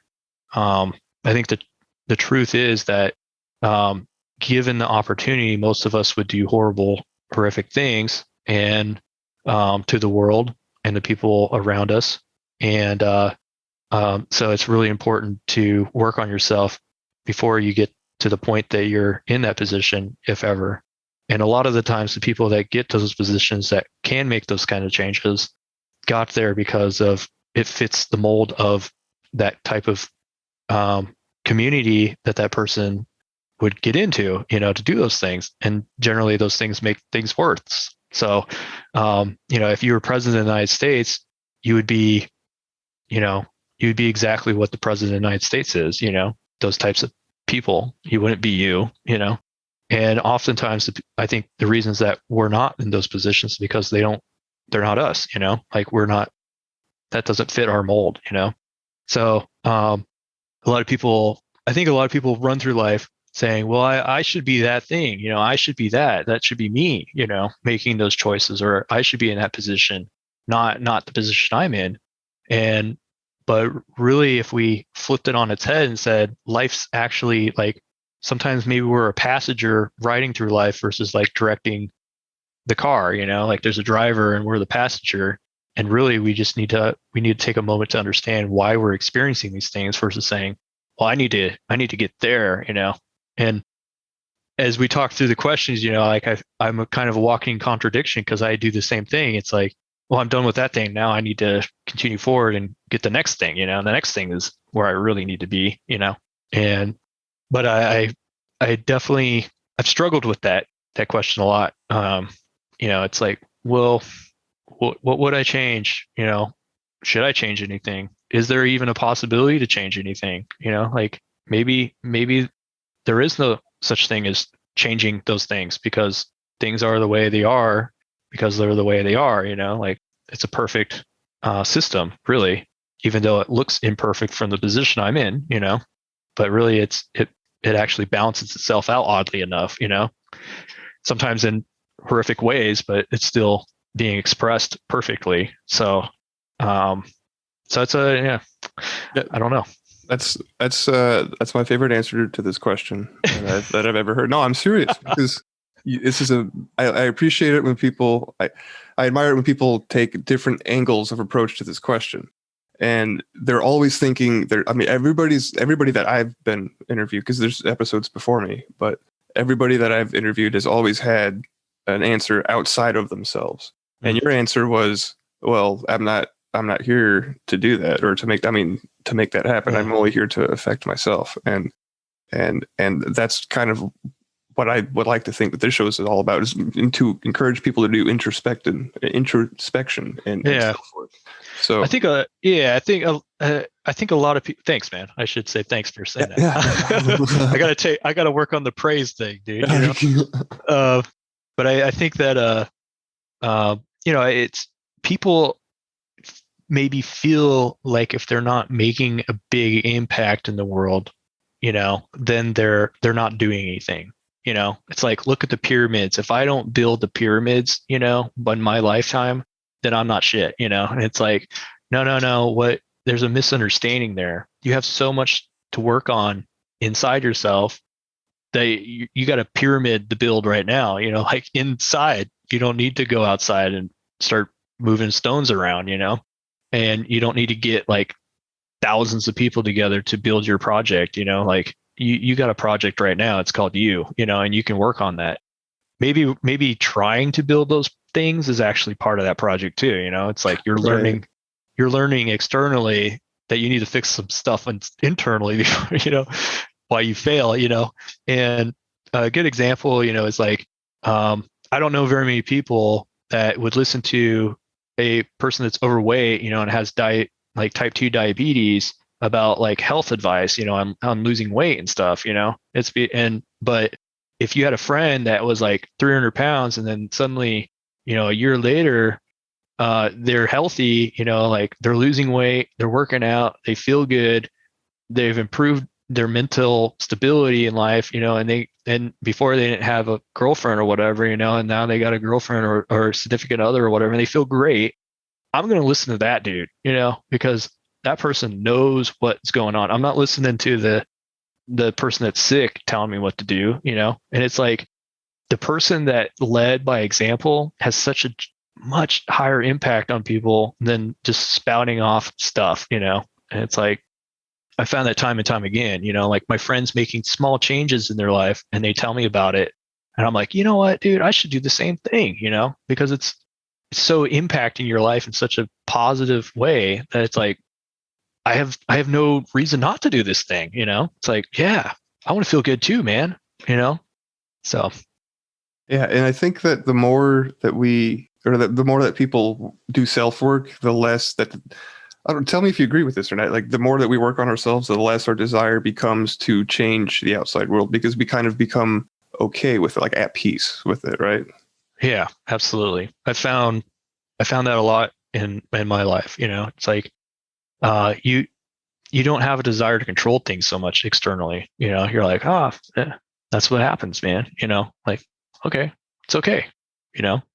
Yeah, which is like I don't know, it's like the little conundrum of manifesting, because like the more that you are able to manifest, like your desire lessens, because things are and you stop listening to people who tell you can't do stuff. You're like, you can't do that. You're like, oh, why not? I just did it. Like, okay, it's like, but you can't do that. Oh, I did. Okay, like, I just manifested it. It's like, all right. And then you just don't care about people that are telling you to be depressed and horrible and feel shitty all the time. You're like, I actually feel good. And you're like, why would I feel that way? It doesn't make any sense. Right. Yeah. All right. Question number 11. No, question number 12. What is the most courageous thing you have ever done or seen in your life? Oh, damn. Courageous thing I've ever seen or done. Wow. It's a good one. Didn't have one popped in my head. Well, I do have a friend, or I do have one that popped in my head. Actually, I just wrote the guy today. He was, it might not seem courageous to other people, or, anything that anybody's done or I've seen. But this guy, he was on the ship with me, and he was higher ranking than me, and pretty much nobody really wanted to do the job that he wanted to do. And that was essentially take care of his people. And I was one of his people too, kind of, he's in charge of me. So, he's a leader, and a lot, oftentimes in the military, people are put in leadership positions regardless if they're if they're together or not. They could be a horrible human being and still be a leader of people. But this individual, he was an academy grad, and usually people that aren't academy grads are kind of looked down on. Those people think they're going to be jerks and stuff because of the type of training they go through and how they think of themselves and stuff like that. But he was very humble about his past. He didn't really mention it or anything, but he was put in a position that everybody else just kind of went to bed, and this guy stayed up for like almost days on end, taking care of his people and writing these mundane reports up about his people, but it was so important that these people get these documents filed for them, because they can't advance or anything like that if they don't do it, and he just, he just is like, this is my job, like this is my duty to do for other people. And he did that, and his people, were taken care of. And I just saw that, and I saw he was one guy out of, hundreds of people that did this, and it wasn't even his job, really, to be honest with you. It kind of came on him because everybody else didn't want to do it. And that may look like, it's like paperwork, wow, that's inspiring, it's like, or courageous, whatever. But really, sometimes it's the simple things, that people don't like to do, and it gets put on somebody, and somebody has to stand up and do it. They have to say, I'm going to do this. I'm going to put my desires and my needs aside. I'm going to take care of somebody else, and it really impacted me. And I tell people that understand that story a little better in the military and stuff, like my friends and stuff that have been in, I tell them that story all the time, because it's hard to find examples of like that in any wake of life. It's like people just aren't willing to stand up and take care of people the way that I think they should, and I it's so simple, but you could apply it to any courageous moment, I think, of people. We typically look at heroes and think, oh, well, they saved some guy, they took bullets for him, or saved so many people or whatever. And it's like the little tiny things that we do that are still hard, they're still equally hard. I guarantee you, if that guy was put into a war situation and was shot at, and his friends were being attacked, he would express the exact same mentality towards his people. He would take care of them because he did it all the time. It wasn't just like I think the same thing goes for people that are looked at, Medal of Honor winners and stuff like that. It's not like when they're asked these questions of why they did these things, they don't say, oh, well, I had to weigh it and it's just a moment that, I was a hero or whatever. They say it was just something that I would do anyways. It's something that I always do. I would always be that way. It's not something you just suddenly get, And So it's the right thing to do. yeah, he did the right thing, even if it was super small, he did it. And I respect the crap out of that dude, for doing that, because I saw really what it was. And I don't think anybody else cared, to be honest with you. Nobody else saw it for what it was. They just were like, I woke up the next day and it was great. It's like, well, this guy took care of all your people for you, Yeah. So that he wasn't like assigned to do that task. It was something he's pulling somebody else's weight. Yeah. He could have just did what everybody else did, and his people would never, they would just suffer for his actions, or really everybody else's actions. But he was like, no, I'm going to do this. This is the right thing to do. And, he told me, because I was like, I was up too with him. That's the only reason that I saw what he was doing. Otherwise, I wouldn't have saw it. And he was like, he didn't give me a congrats or anything like that, or, a slap on the back. He just is like, hey, this is what we're supposed to do, man. Like, good, like he would say like, good job or anything. He's like, yeah, you're up because it's the right thing to do, And I'm like, all right. So, right. It's a good example in leadership. Yeah. Yeah. All right. Question number 13. What does it mean to be a man in today's world? I think it's very challenging to be a man in today's world. I think that we have a lot kind of going against us, in the sense that men aren't really looked up to as leaders, and they're kind of demasculated in our culture, and really not cared about the way that that I think we should be.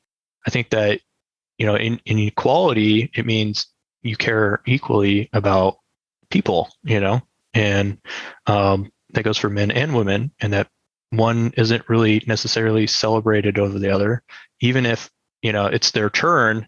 I don't necessarily think that's a healing. That's the way to heal. It's and that's not the way that I was taught, in leadership positions either, to properly bump people up. Like if I'm excelling in something, I want to bring those people up to my level, and then allow them to grow on their own too. Maybe they can become more because I assist them and supported them to get up and educated or whatever to the level that I am. But it's also not really benefiting them if I'm continually pushing them up even more and more and more. There's a time where the hen has to leave the nest or whatever. The chicks have to be weaned, and that's natural. And so, but men, for whatever reason, are really kind of demonized, I think, today as being these like horrific things. And in some sense, like rightfully so, like human beings in their deepest core, I think, are beautiful, but they're also monsters, and that we kind of have to acknowledge that, and it's easy for society to kind of pick one or the other, because they're both in us. So you could say, oh, that guy's a monster, all men are monsters. And you're right. We're all monsters in some aspect, but we're also,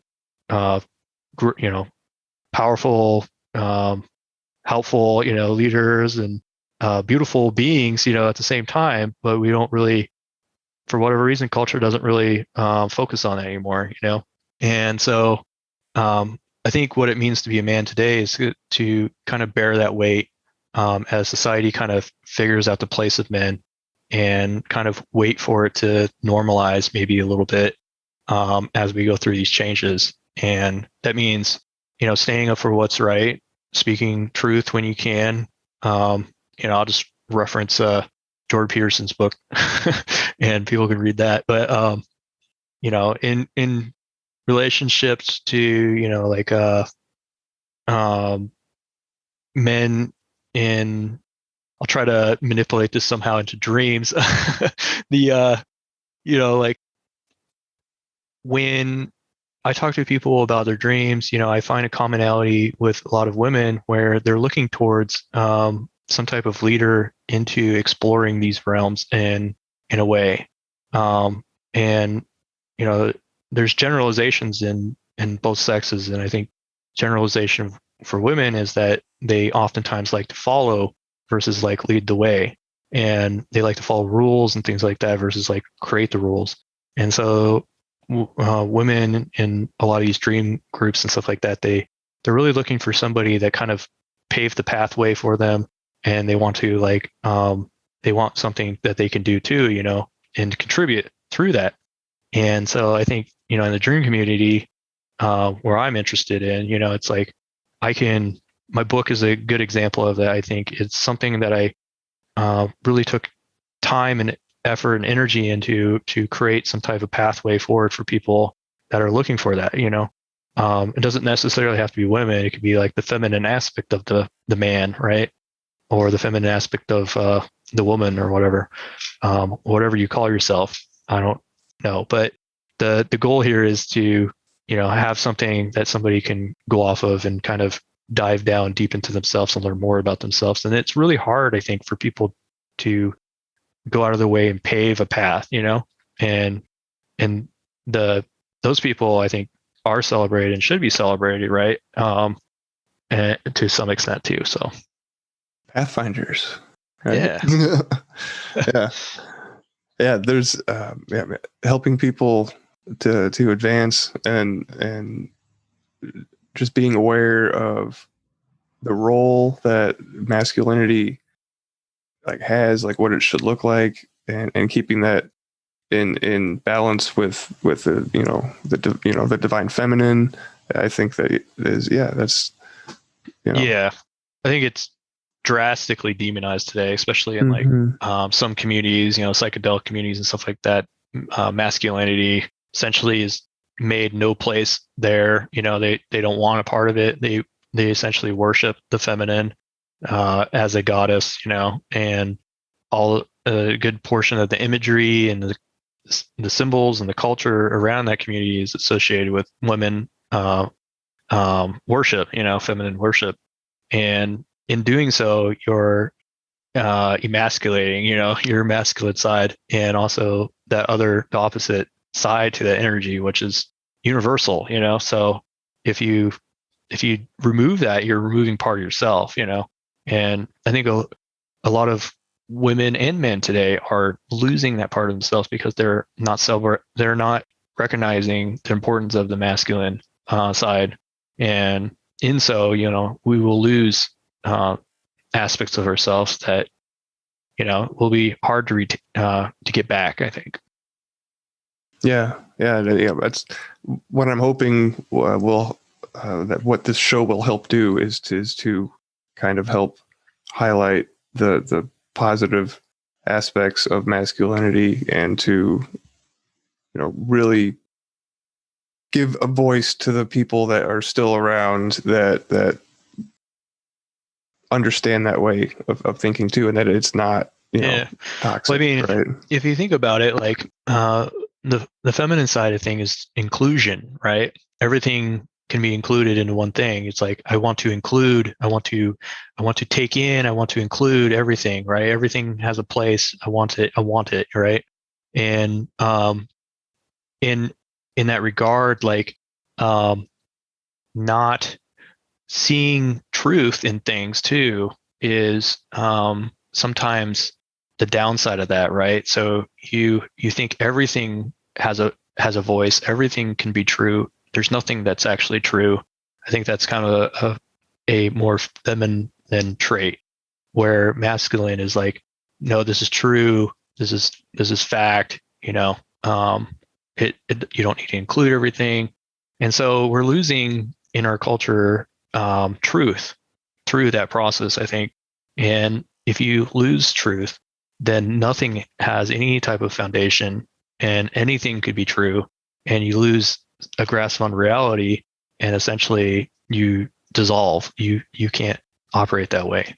So the psychedelic community is always talking about groundedness and stuff like that. And it's like a lot of these attributions to remove masculinity is essentially removing your groundedness, and it's just, whatever happens, and that's very dangerous.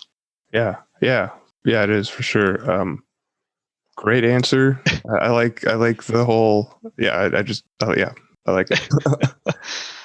Yeah, couldn't agree more. So you said you had some time for bonus questions, right? Yeah, sure. Yeah, absolutely. Okay, we'll go through these a little bit quicker, Okay. and then we'll do some plugs at the end. So I guess the first one is the kind of the flip side to number 13.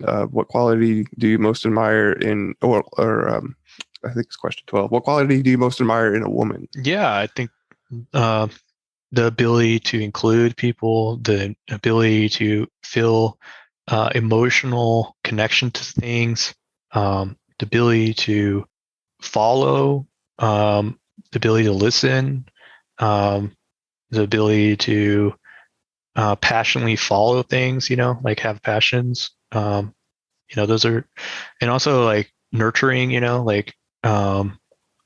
and ritual too. Like, I think, yeah, we talked about ritual. I think a lot of that stuff was, from ancient cultures and stuff. A lot of the rituals and stuff were kind of led by women, in the feminine aspect of things to really create these daily rituals. I mean, women seem to have a much more deeper understanding of what we call the unconscious than men do. It's usually like a feminine trait, and that's why mystics and stuff like that are kind of portrayed as women throughout history, because they're more in touch with that strangeness, and so the ability really to engage with that, I think, is something that is important for women, and also to share and to teach men how to do that. And we have, every man and woman has the feminine inside them. And so I think it's important to people to listen to that side. And it also, my book on lucid dreaming, obviously I'm interested in the unconscious and connecting to this other aspect of ourself. And, I think lucid dreaming is a more feminine trait than a masculine trait, and that more women do it than men, and more women are interested in it than men. And I think there's a reason why, it attracts women. And so I think, it means it's very important for culture to have both sides, and women should definitely not be excluded how they have been in the past, there's a time in American history and the world history not long ago that women were really excluded from having any type of dialogue. But I think they have definitely a place at the table, equal to men. Yeah, I think, you said women are very good at I'm going to say women are very good at co-creating, but being, in touch with that. What did you say? The unconscious. Yeah.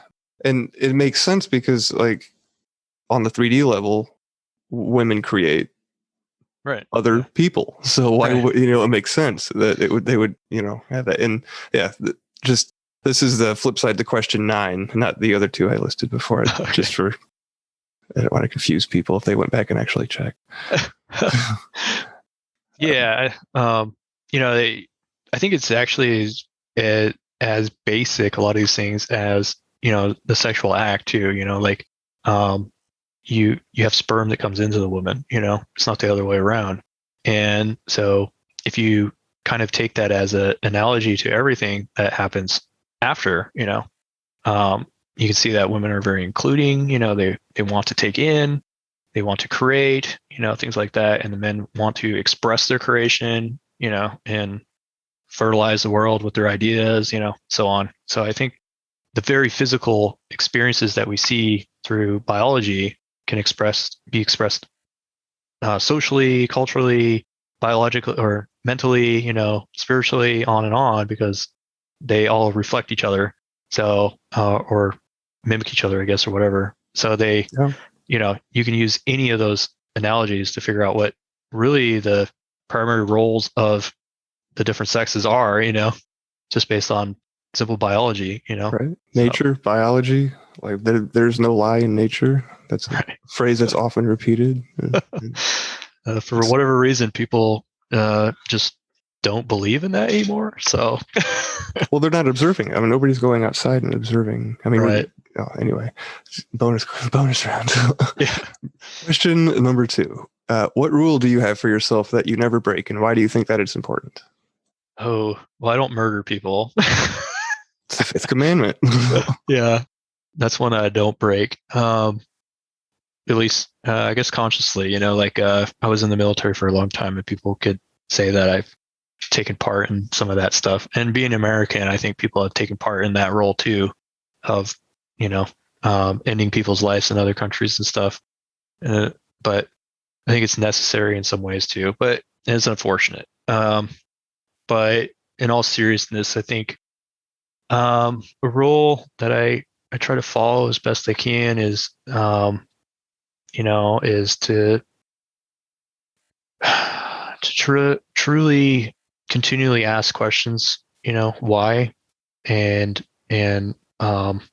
I don't stop doing that even if it gets annoying to myself or other people, because I really seek and desire to know truth, in things, and understand like why things are the way they are, and versus just taking it as, what somebody says or something like that. I really want to understand things, and I have a deep passion for that.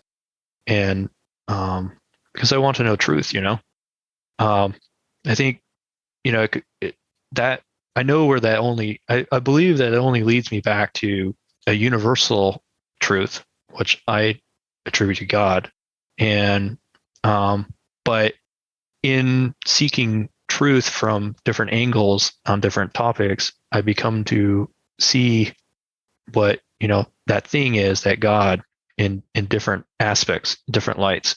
And I come to start to understand it better in my relationship to it, So that's something that I really try hard to do. And I try not to, I don't think it's in me to break that rule. Like if I see anything Right. On the news or a plant or even a passion of mine, I'm like, well, why? Like, why am I interested in this suddenly? Like, this is weird. And explore that to as far as I can. And for, over and over again, it always leads me back to the same answer. So it's fun. Yeah. Right. Yeah. Never stop learning. Right. Bonus question 3. What would you tell your teenage self? Yeah, I mean, I would, it's a hard one, because I find myself suffering needlessly as a young adult, right? And as a child, just anger and suffering and just hatred towards my own self and all this, horrible things. But it's like, if I didn't do that, then I wouldn't be the way I am today, So, I can't, I don't really, I would never wish myself to change from who I was when I was younger, because all the weirdness, all the just, hatred towards myself and other people and everything, it led me to be who I am today. And I just really, I don't know where this is going, like, I hope this leads me in a positive direction. Hopefully I don't end my life in a, bizarre accident or something. But anyways, it's my, I just can't change anything. So I would say, just, hey man, it's going to be okay. Just keep going and it'll be all right. Yeah. Yeah, I agree. I mean, that was exactly my answer to this question when I went through them. So 100%. Bonus question 4. What turns you on creatively, spiritually, or emotionally?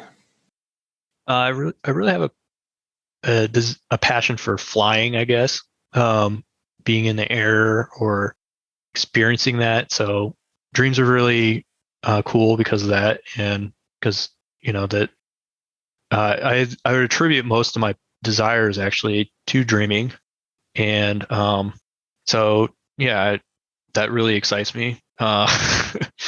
And symbology, symbols have been really interesting to me for a long time. And flying is symbolic in its own way, but I'm really interested in like architecture. When I was a kid, I was really interested in architecture. I still am. Like if I go to a new city or something, I'm like, well, that's some really interesting angles, of this building or whatever. And why did they build it that way?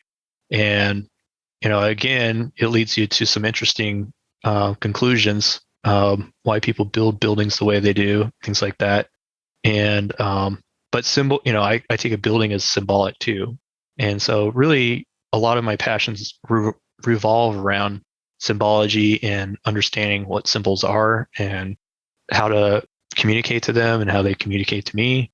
And so, yeah, again, that goes back to asking why, really probably when you get down to it, my passion is to ask why, and that's really asking those questions kind of is what excites me, Yeah, symbols are deep. There's a lot to uncover there. You mentioned Jung one time earlier, and I have his book Man and His Symbols, and I have yet to finish the thing.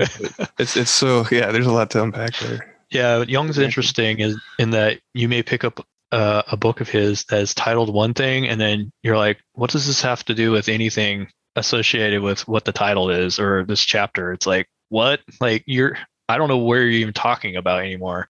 But the Man and the Symbols one is pretty interesting. It's also pieces of that is put into it's titled weird. It's like dreams, but it's like Young and Dreams or something. It's a collective group of pieces of that put into that book on dreams. And he really goes through like different symbols and kind of tries to pull them apart and find meaning in it, And Jung really was interested in that. And that's what drove me to want to study Jung, is because of his attraction to symbols, where Jung kind of leaves off, I think, is him, it's his work is his own personal struggles with symbols and trying to understand what symbols really are. And he kind of comes off as saying like, these are what they are, but really it's his exploration into that subject.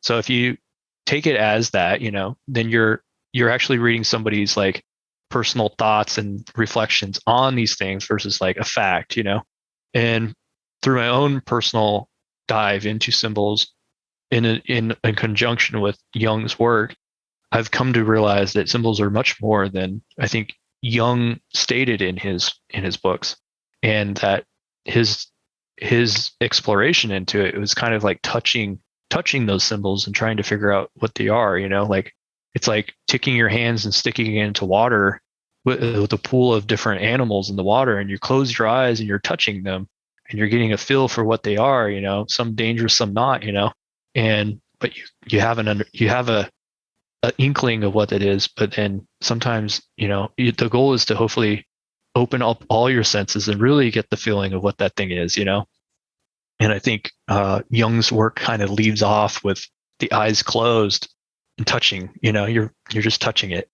And there's a much deeper acknowledgement that you can have with symbols, and why I'm so passionate about them, I think, is because I think if you engage with symbols to the level that I would hope that people would, they start talking back to you, and you realize that they're actually alive. They're more alive than you think. They're not dead things to put in little boxes, Yeah, it definitely. Yeah, it's not. There's dead languages, but there's really no dead symbols, right? Right. Yeah. Languages are made of symbols. What's that mean? Right. Bonus question 5. What is your single greatest driving force in life, and how do you further it? Single greatest driving force. To really just see what's next, I think, I really kind of take day by day now and really try to sit back and kind of listen to the world a little bit. And at least I try more than I did, and see where it's leading me to, and really kind of enjoy a little bit being that passenger while it drives around. like a driving force, why, what drives you and why, like, again, it's like that question. It's like, why am I so driven to do this thing? And I've really been, I've had some things in my life that are like almost obsessive, compelled to do, writing the book was kind of one of those things. It's like, I'm doing this, and I don't fully understand why I'm doing it, but I'm doing it. I feel energy. I feel excited. I'm doing it, Another one, I started this social network, and it was the right time, the right place, the right people, but I felt such a powerful drive to do that until it was done. And then once it was done, then the drive left. And what I started realizing is like, I think people misunderstand drives. They think it's like them directing, themselves to do these things. But I think that is more actually a unconscious drive from something they can't really put their finger on or understand, that's pushing them forward to do the things that they're really excited about. Like the excitedness comes from something else, not them, and they're actually kind of a conduit in a way, doing the things that they feel excited about. It's a interesting thing. Like, it's mind boggling to me to really think about, and it's so contrary to what we think in our culture. It's like, we think, oh, we do things because we want to do those things. We're like, oh, I want to be, a millionaire. Well, okay. You want to be a millionaire because you drive yourself to be a millionaire. But if you really listen to those people that are driven, self-driven, supposedly, right? They really just have a power in them that they can't really describe, and it just pushes them forward, and they have no like understanding of that. I don't think anybody really does, Yeah, that's interesting. I've never really thought about an underlying force like that, but it yeah, makes sense. I mean, just track back anything that you're really passionate about, and if you ask why, all the way down, there's eventually a point where it's like blanked out, like you can't reach it, like you're like, well, I do this because of that, I do this because of that, and you're on and on and on, and eventually you'll get to a point where you're like, actually, I there's a barrier there, and I don't know what that is. It's something else. It's coming in, hitting me, and then I'm making up a bunch of reasons of why I'm doing this stuff. It's kind of crazy to think about. That brings to mind a lyric from a Wookiee Foot song. It goes, if love isn't the answer, then we're asking the wrong question. So I don't know, just popped in my head. It's a great song. I'll look that one up.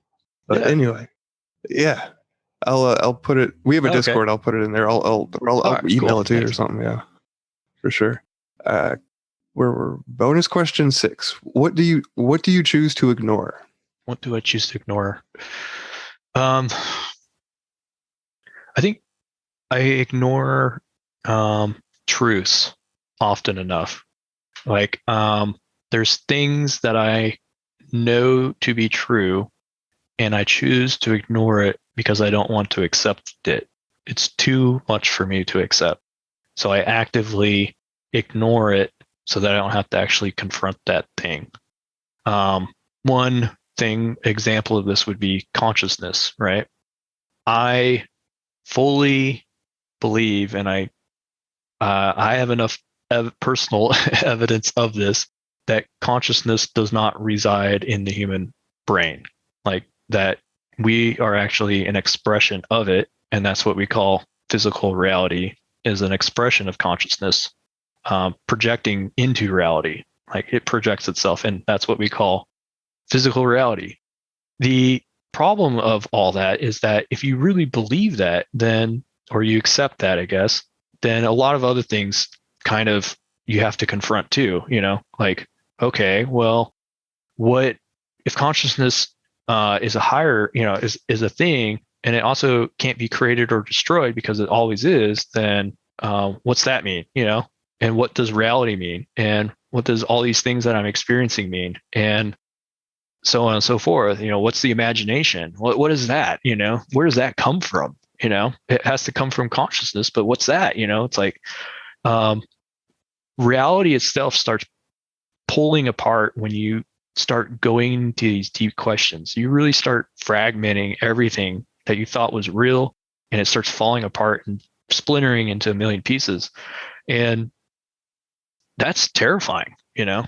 It's like, I just want to like go and, you know, eat a hamburger sometimes, you know, and I don't want to have like my fragmented version of the hamburger totally pulled apart and not being able to experience that, you know, because I'm like, this hamburger's not even real, you know, in the sense of like 100% what we call real, you know, or whatever. You have to start redefining things, and that can be really troubling for a lot of people, including myself. So there's, you know, and those lead to even deeper things, you know, if you could imagine that. It's like, you know, what, yeah. So there's things that I just completely ignore at that point. You know, I'm like, I can't accept this, you know. I know it's true, but I can't accept it. It's too much. Inconvenient. Yeah, very inconvenient. Right? Wasn't that a movie, like Inconvenient Truth? Wasn't that some kind of... Sounds like it, yeah. Right? Yeah.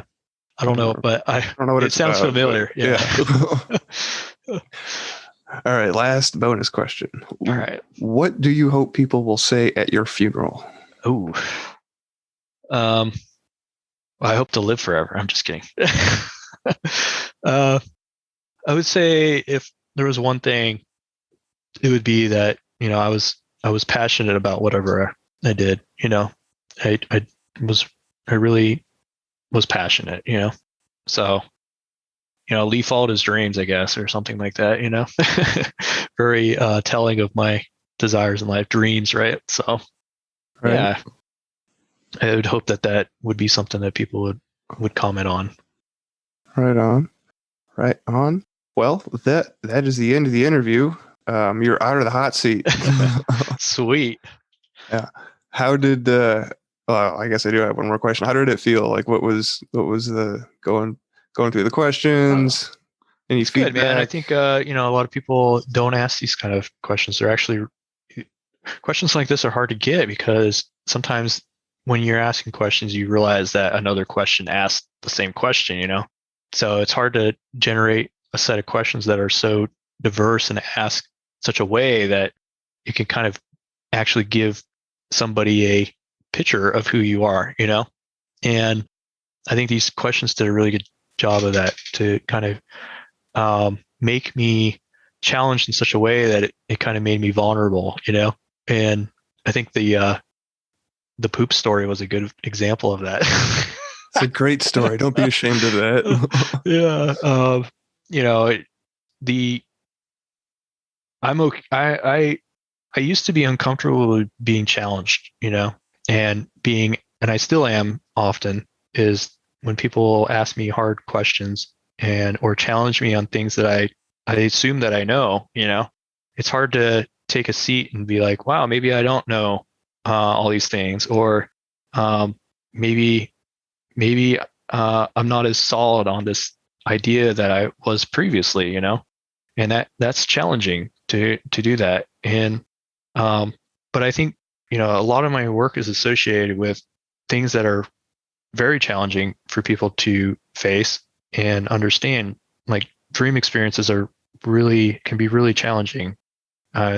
PTSD is not an uncommon thing for people to have, especially in dreams. You know, they have horrific nightmares. And so we're often challenged in our dreams with things that are hard to face. And so, you know, I think my dreams have allowed me to kind of be a little bit more comfortable answering questions like these, because it allows me, they allow me to face things that I typically wouldn't, you know. And I think it would be scary. It could be scary to be asked questions like this, especially if it's a random person on the street, you know. It's like people would run away from you in fear, you know. And so is putting somebody in a hot seat and asking these questions where they can't get away is kind of an experience itself, you know. Very dreamlike. Yeah. Well, thank you for being honest. Thank you for what you're doing. Dream work is all about introspection, so that's hand in hand with what I hope the show is helping people to do. I know your website, tailleaders.com, your book, a visionary guide to lucid dreaming, methods for working with the deep dream states. Was there anything else that you wanted to? Oh, that's You mentioned a social network that you started, yeah. I don't really mention that one, but it's more in the psychedelic area. But I mean, a lot of people get help through that too. So I kind of co-created, I guess, DMT World, which is a social network for psychonauts. So people can go there and talk about psychedelics and their experiences and all that stuff. My hopes would for people to find community, and heal from that, because there's a lot of trauma associated with people that use psychedelics. They don't use it just to party, they may once or twice, but anybody that sticks around in that community is generally trying to explore or heal themselves in some way, or find a deeper meaning to their life, And so, it still is in the realm of what I'm trying to do, I think, in my life, is to, hopefully help people not suffer as much. And if they do suffer, find meaning in it, and grow from that. Suffering is not something you can get away from, I don't think. And we all suffer at varying degrees, and some suffrage of someone may look less than another person, but you have no idea actually what that's doing to them. And so, we're all in the same game together, essentially, all in the same suffrage game. And hopefully, people, hopefully like myself, will try to assist people into learning more about themselves so they don't have to suffer as much. Like my book is oddly like a tool, in the sense that I'm teaching people how to fish versus just giving them a fish. I'm giving them the tools and techniques so that they can learn on their own how to explore their dreams and their waking life, through these reflective concepts, these really hard questions. And they're so simple, they're almost like those Buddhist stories, they're so simple of stories, but then you remember them for the rest of your life and hopefully reflect on them, and you never really get to the answer.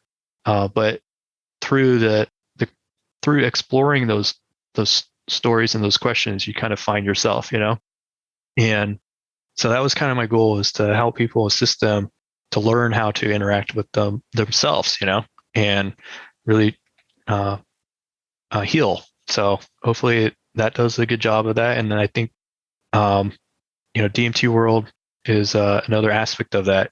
People have, I think, a lot of, like anything, it could be helpful, it could be hurtful, and I've really challenged myself with that. Even with my book, it's like, what are people going to do with this thing? Are they going to abuse themselves with it?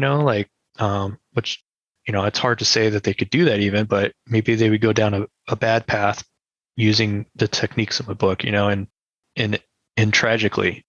But also maybe somebody will use it to heal themselves. So it's hard to really know until it happens, but it felt like the right thing to do in both cases. And hopefully the end result is more positive than negative. Yeah. Yeah. No, dude, that's amazing. Awesome work. And thanks for sharing it with us and with me and a listening audience. Was there anywhere else people can find you? Instagram, or you got any of that stuff? Yeah, I just encourage them to go to Tailleaders. They can also type in luciddreambook.com. It'll go to my book page at the same website. Sometimes Tailleaders is hard to remember, and people don't really know how to spell that or whatever. So lucid.dreambook.com is pretty easy to remember. And there they can contact me through the website. There's a Facebook group associated with Tailleaders that you can go to. Most of those people in there are pretty interested in lucid dreams. So if you get in there, you're going to probably hear that, and maybe like remote viewing and stuff. People are really interested in that too. There, I'm not so much, but the group kind of took on its own mind, and that's fine with me. It's like, okay, it's doing its thing.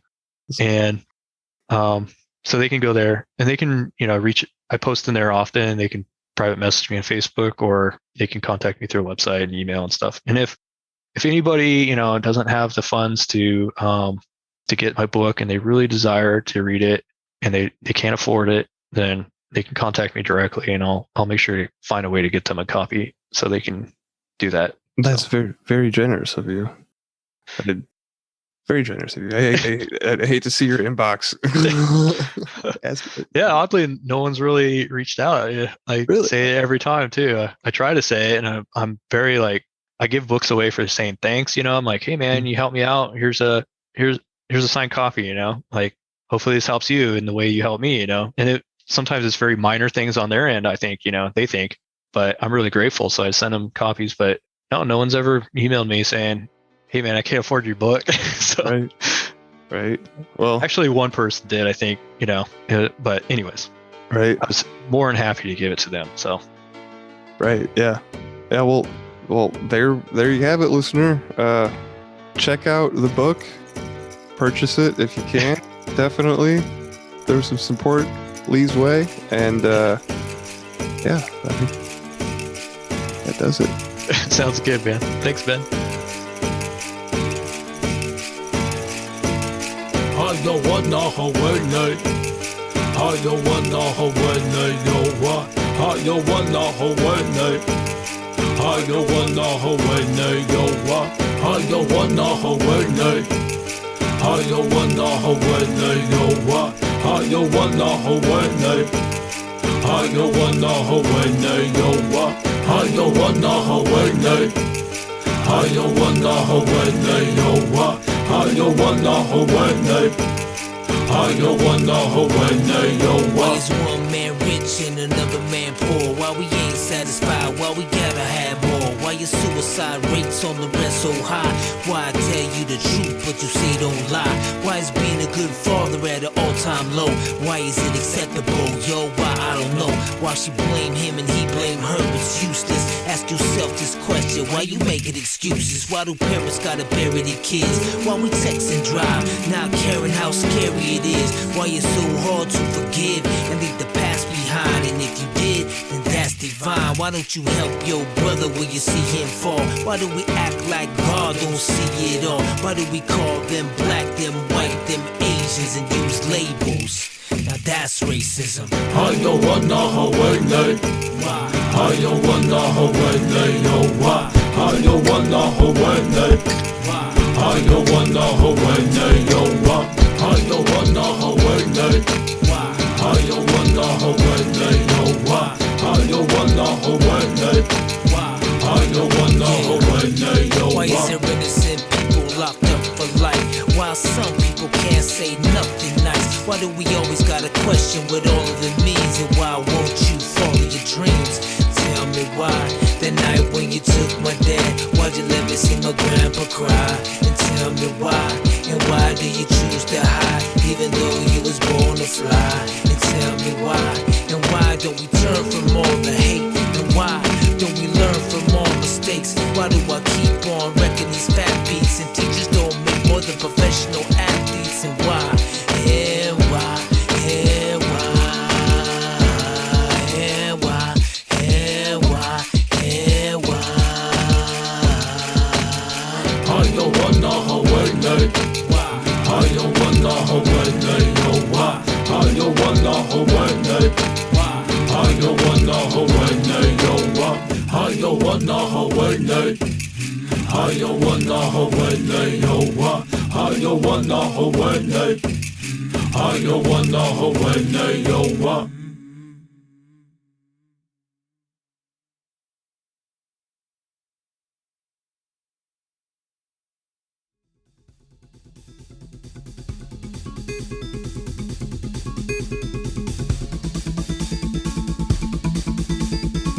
This should be considered entertainment and not therapy. We hope you benefit from our resources available at 13questionspodcast.com. Thank you for listening.